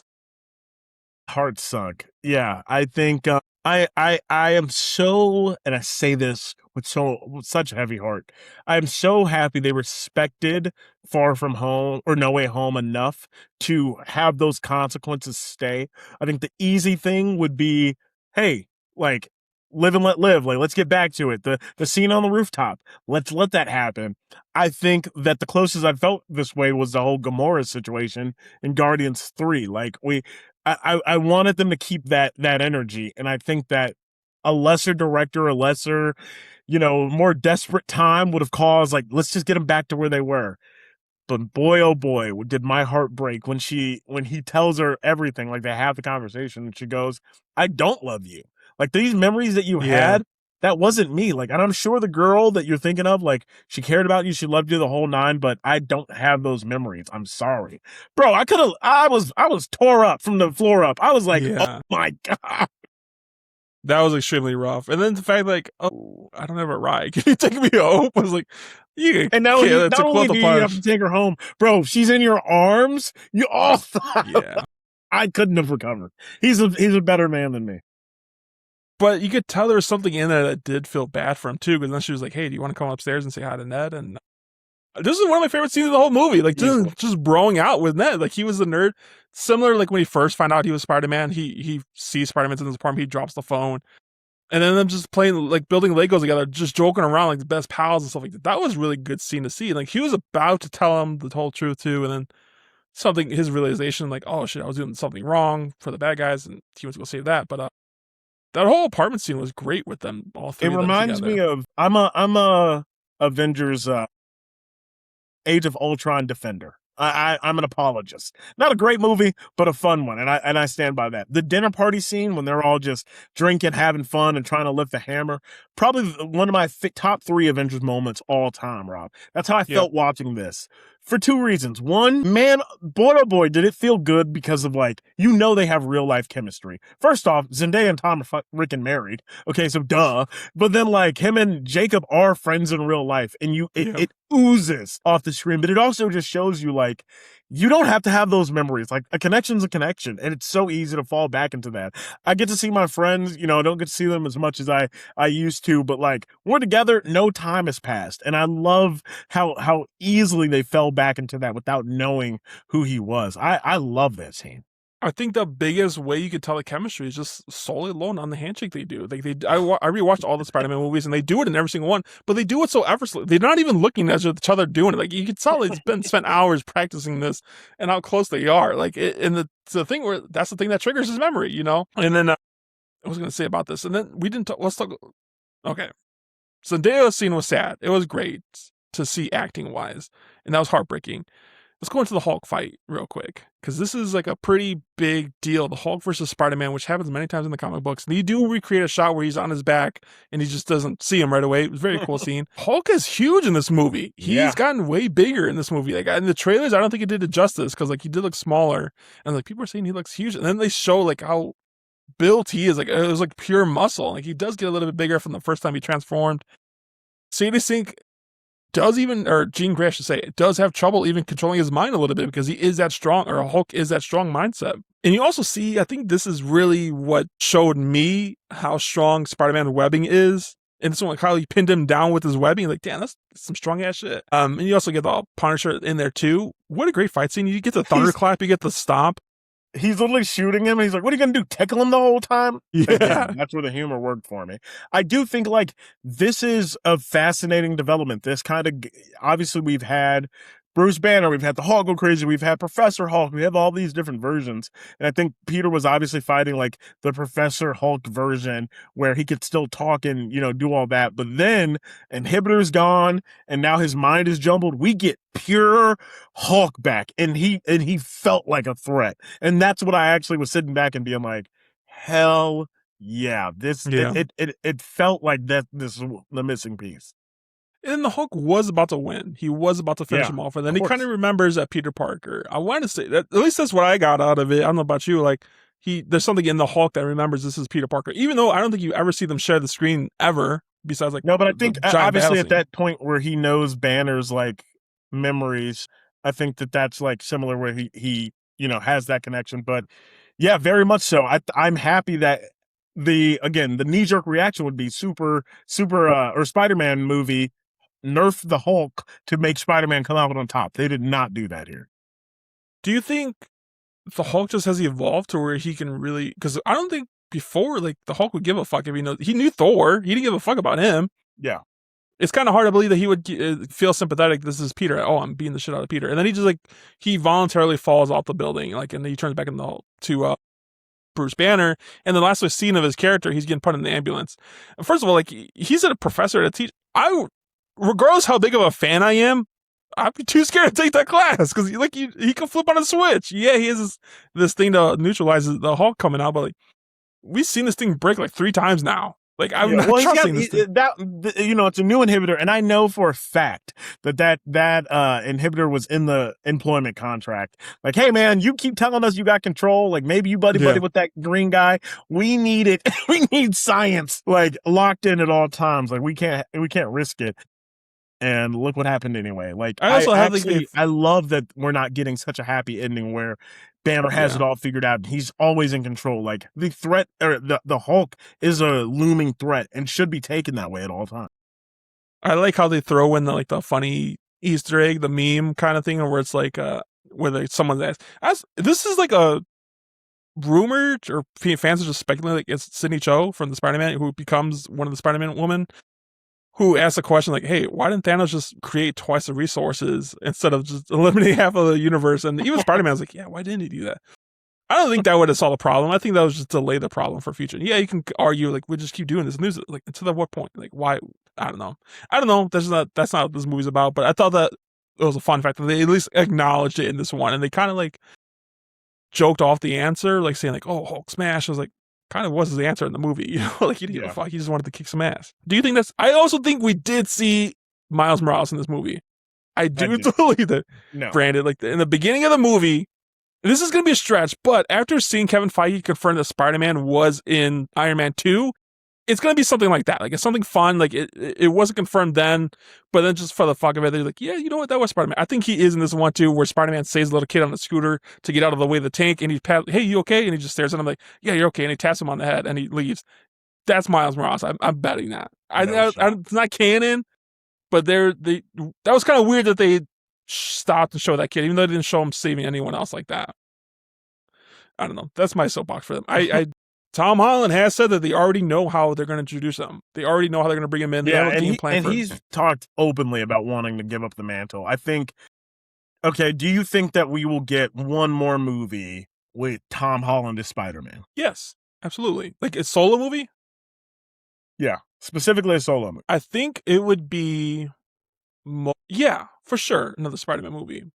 I think there would be a Miles Morales movie where he's in there as well, but not as much. Kind of like the Miles Morales video game, where like he's in it, but the majority of it's just him.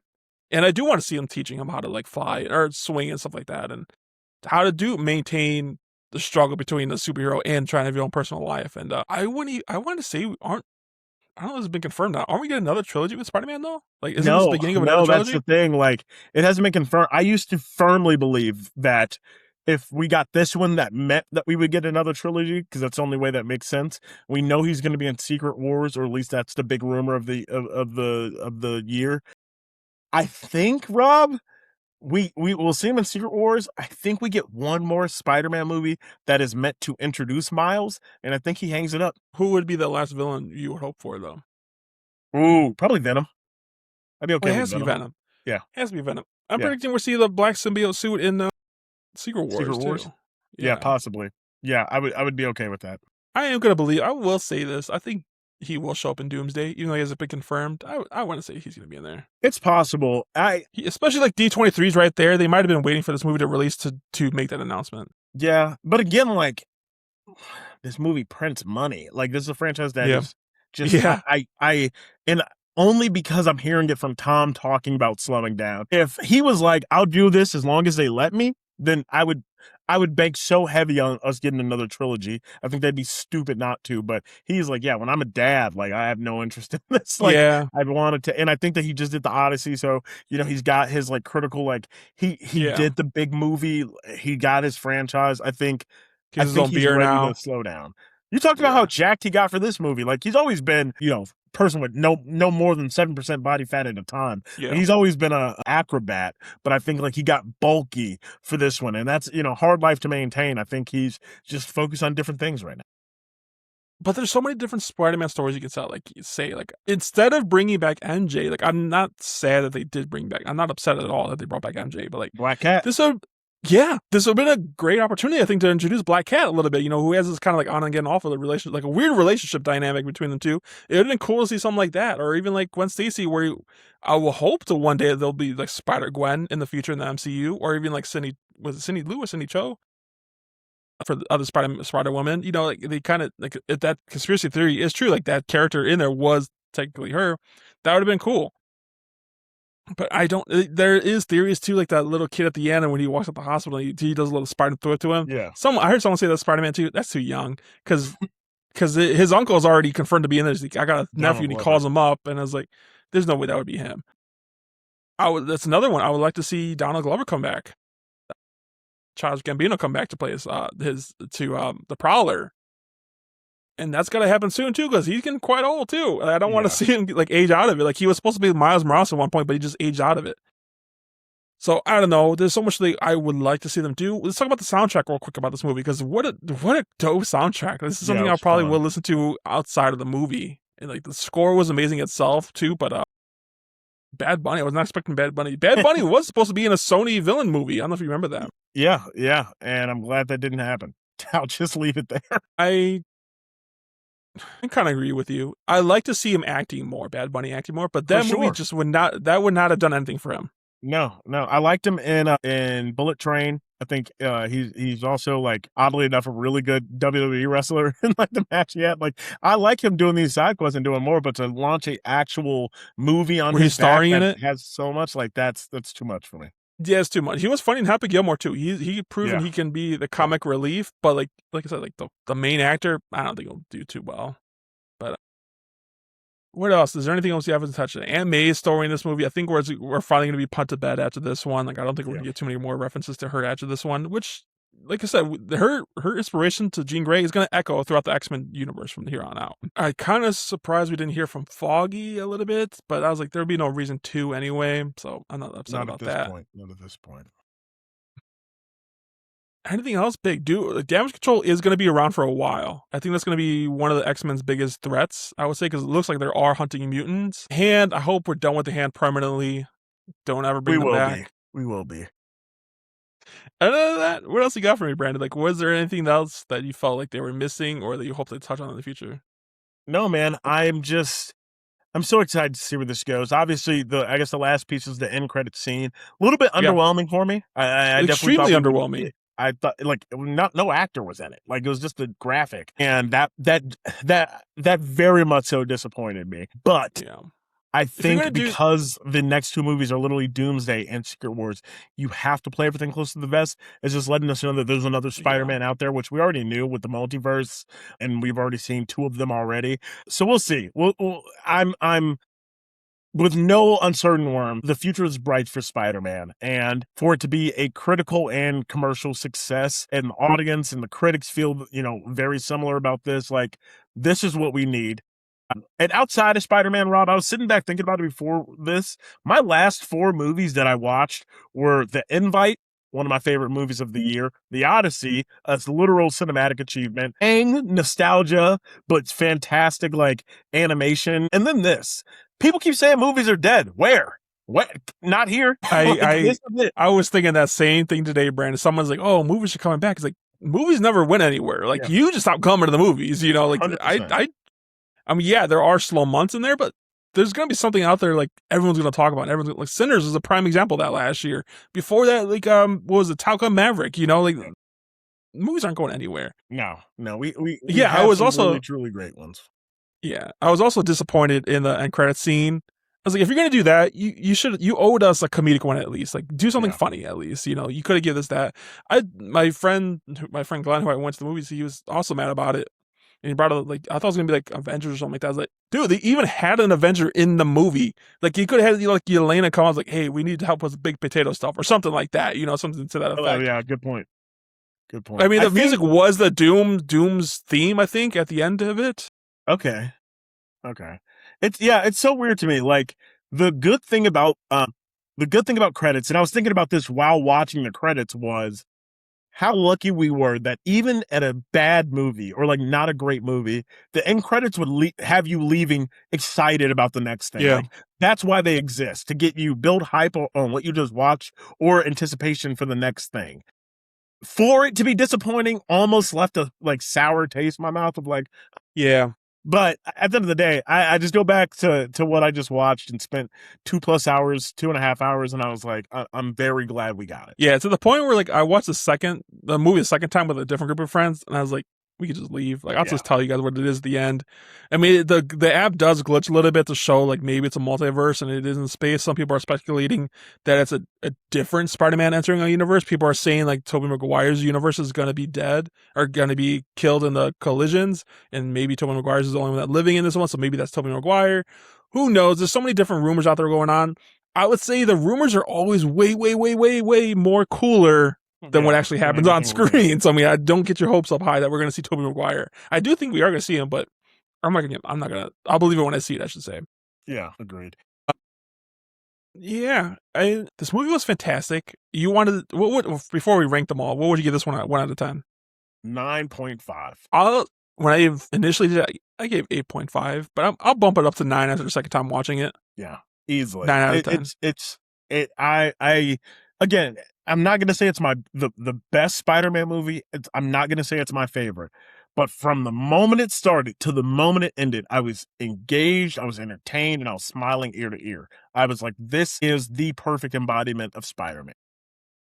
I 1,000% agree with that. I did a complaint, but it had nothing to do with complaining about the directing of it, the style it was shot in, just some choices like to have characters in there or not. Everything else was phenomenal, though. I had a blast watching this, and it made me want to buy this Spider-Man suit so bad, Brandon. Like, if I had the body for it, this is all I would be wearing underneath my clothes. Tom Holland is great as Spider-Man. Zendaya is great as MJ. Everyone else, John Bernthal was amazing in this movie. It was a fun. Congratulations to everybody involved in this movie, because you really made a masterpiece. I think when people think of the MCU in general, this will be one of the ones. People think of Iron Man, 100%. People think of the first Avengers. I think this will be the one people talk about the most out of all the Spider-Man movies altogether. Yeah. I loved this movie. I'm going to go see it a third time. Yeah, I think, like, you've heard me say this, and part of the internet agrees. Like, I still, for the longest time, thought that Tobey was the best Peter Parker. Andrew was by far the best Spider-Man, and I did think that he was a good combination of both. There's a scene in this movie where they're like, "You have to pick if you're going to be Peter Parker or Spider-Man." He was like, "I'm both." Yeah. I felt like that was him saying, like, "Nah, I got the ball." Like, I genuinely felt like, yeah, that you are actually you're both. I was kind of comparing that scene to where like Iron Man was like, "I am Iron Man," you know, like where he's saying like, "Yeah, I'm both," basically. Like I'm him, you know. I was comparing this that to that him fully established as this character. So, did you like that? We didn't talk about too much about the organic webbing. Did you like that?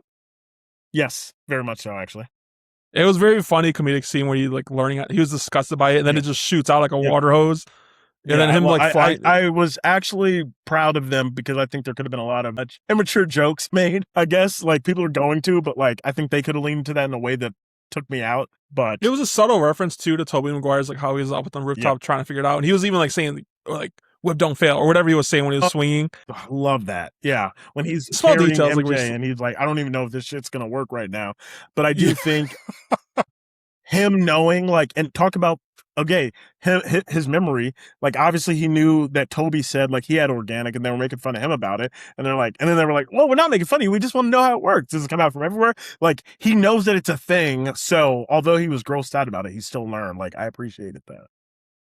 Yeah, and he was there was little references like that to other Spider-Man movies, and I was like, there could have been so much more, but then I was like, nah, because that would have been just like reference after reference, and that would change the whole movie, I think, a little bit too. Agreed.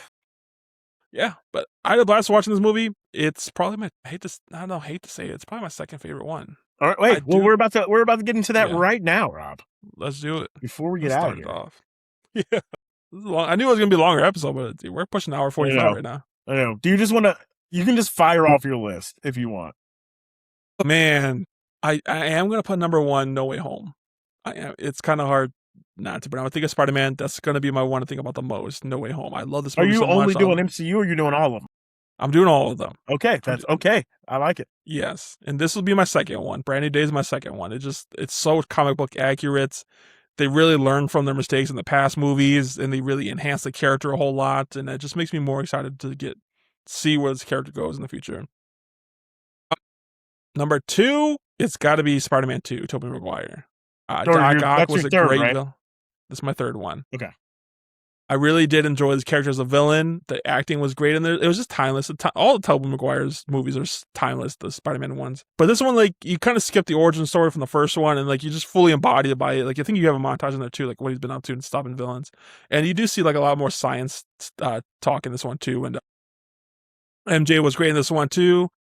Fourth one, I'm gonna do Homecoming. I really didn't.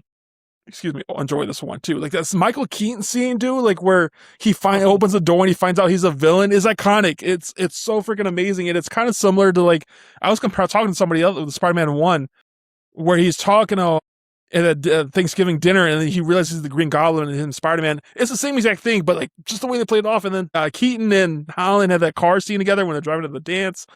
And that showdown was so epic. I loved everything about it. So you can argue, it's a Tony Stark villain versus a Spider-Man villain, but hey man, it was a fun ride down the ride. And with MJ, like Zendaya doing something completely different with MJ too was iconic. I loved where she landed with it and how she didn't give a fuck about what anyone was saying. Like she should be redhead, she should be white. Like fuck all that. Like, it doesn't have to be that. And then Ned, we never seen Ned before too. This is an introduction. He was one of the funniest things about that, or all the movies really. Like he's amazing in this one. With that being said, I will put the first Tobey Maguire Spider-Man movie as the next one. Was it the 5? It's iconic. It's an origin story. Like it took Tom Holland 3 movies to tell his origin story, where Sam Raimi took half a movie to tell his origin story. And you really see how dark the character could have gotten, and if it wasn't for his Uncle Ben. We talked about it last episode and with Joey.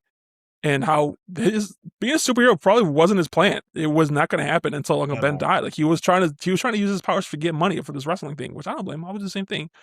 But then he drops that banger of a line, like with great power comes great responsibility, and it changes the whole dynamic of everything. It was a great one. Green Goblin, Willem Dafoe was untouchable as a villain. He's still one of the greatest superhero villains of all time, is playing as actor, I should say. Next one after that, you're gonna hate me for this. I'm putting Spider-Man 3 over both Toby or Andrew Garfield Spider-Mans. I just did not like the stories at all for those two. But I did enjoy the symbiote. Regardless of people say, I did really like his black suit and how Venom looked in this one too. Topher Grace apparently, huh? Topher Grace was great in there. The Sandman was a great villain in there too. It was just a random pairing to have them up with the Sandman and the Venom and the James Franco's Green Goblin 2 all in one movie. It felt like just too packed and rushed, but I am not a fan at all of the Andrew. I love Andrew Garfield. I love his take on Spider-Man. It's just everything else. The story is like it's like Henry Cavill's and Superman. I love him as Superman. I loved everything about him as Superman. They just got short-handed by the script. And now I'm going to say I like the Spider-Man 2 a little bit better than Amazing Spider-Man 2 versus the Amazing Spider-Man, just because they really evolved the character and they kind of figured out how to play them a little bit better. And the suit was just more iconic. I did like Jamie Foxx as the villain, that one a little bit more than the Lizard. So yeah, that's probably my list. What about Far From Home? Far From Home, I would put that between. I do enjoy it. I'd probably put that before Spider-Man 1 then. Before Spider-Man 1. I really do enjoy Jake Gyllenhaal's performance in this one. And like I said, it's a big lesson for Peter Parker too, like not to trust everybody, you know, like, and this is also like the first movie after Tony Stark died too, so you have that emotional attachment to it as well.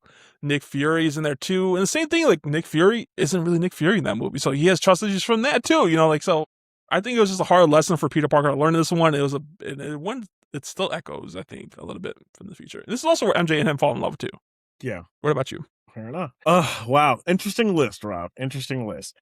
But we have a similar sentiment. Right off the bat, Spider-Man 2 actually is still in my one spot. I firmly believe that this is one of the greatest comic book movies, but also in the conversation of one of the best movies of all time. Maybe it's the nostalgia, maybe it's everything. Doc Ock is absolutely fantastic. He's phenomenal. But I think this movie best represents like the responsibility like that Peter struggles with of like the responsibility of Spider-Man, but his own personal happiness. Like, I don't know what it is. This one is everything to me. But then me and you have a very similar. I go No Way Home. I don't care what people say, man. You can call it nostalgia bait. You can call it cameo fest. It's fantastic, man. The Aunt May dying scene truly holds weight. And obviously we see where it goes from here. Peter, like, having the other two, like, shut the hell up. This movie is fantastic. Also, one thing that movie had that this one is missing is J. Jonah Jameson, you know? Yep. Yeah, very much so. It was fun. Again, the consequences stayed real at the end. Like, he had to figure out a lot. His friends mattered. Like, it was just a full combination movie for me. Then Spider-Man Brand New Day. I maybe it might be high, maybe it's the quickness, but again, what I felt watching this movie was that is Spider-Man and nothing will ever change my mind. Absolutely loved it. Fantastic.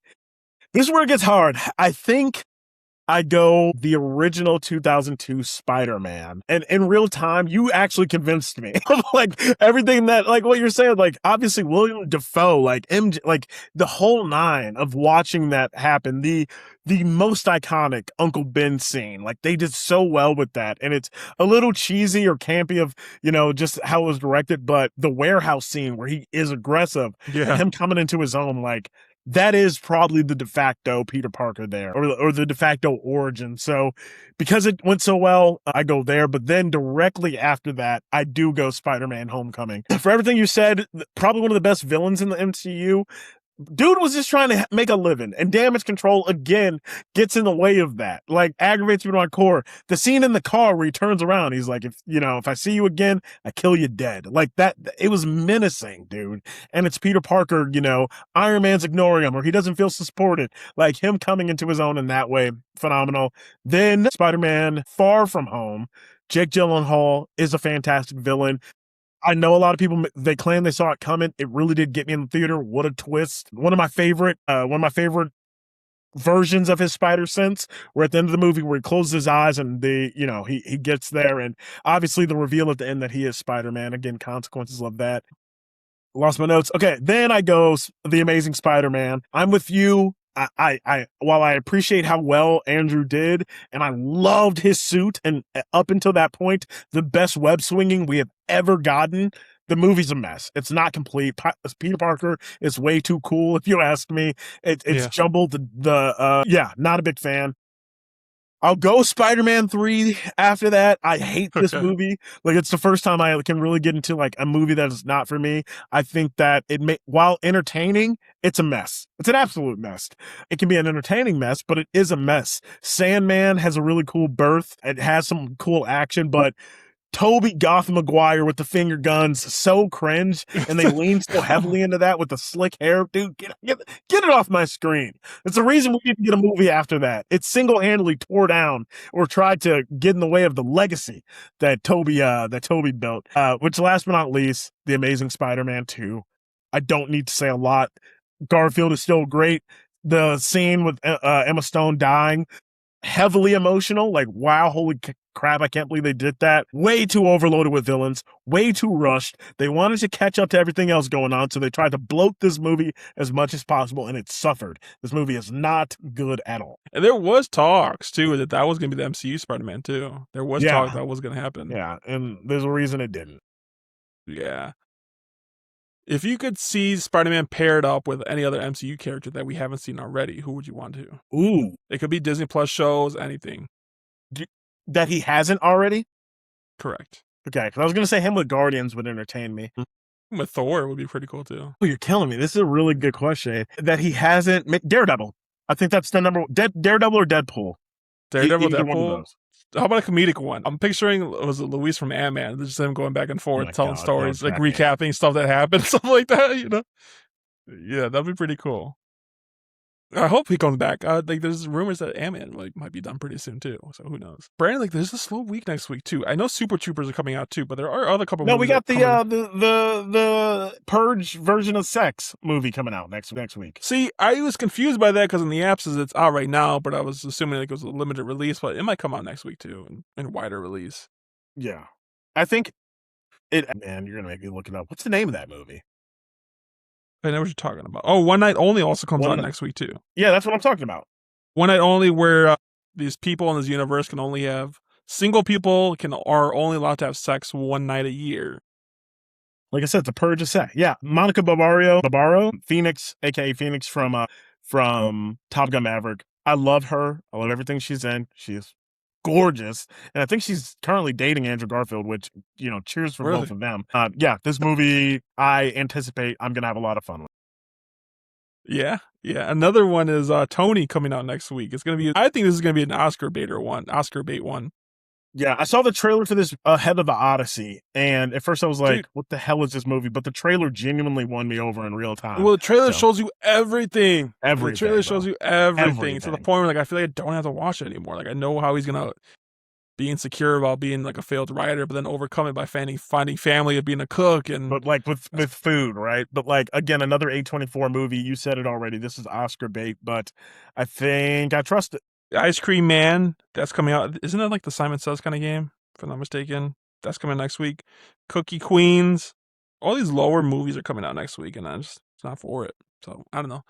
We'll figure out something. We're gonna talk about a handful of these movies too, though. Actually, but I'm still gonna Ted Lasso season 4 also comes out this week. So I did see that trailer. It looks funny. Yeah, I cannot wait.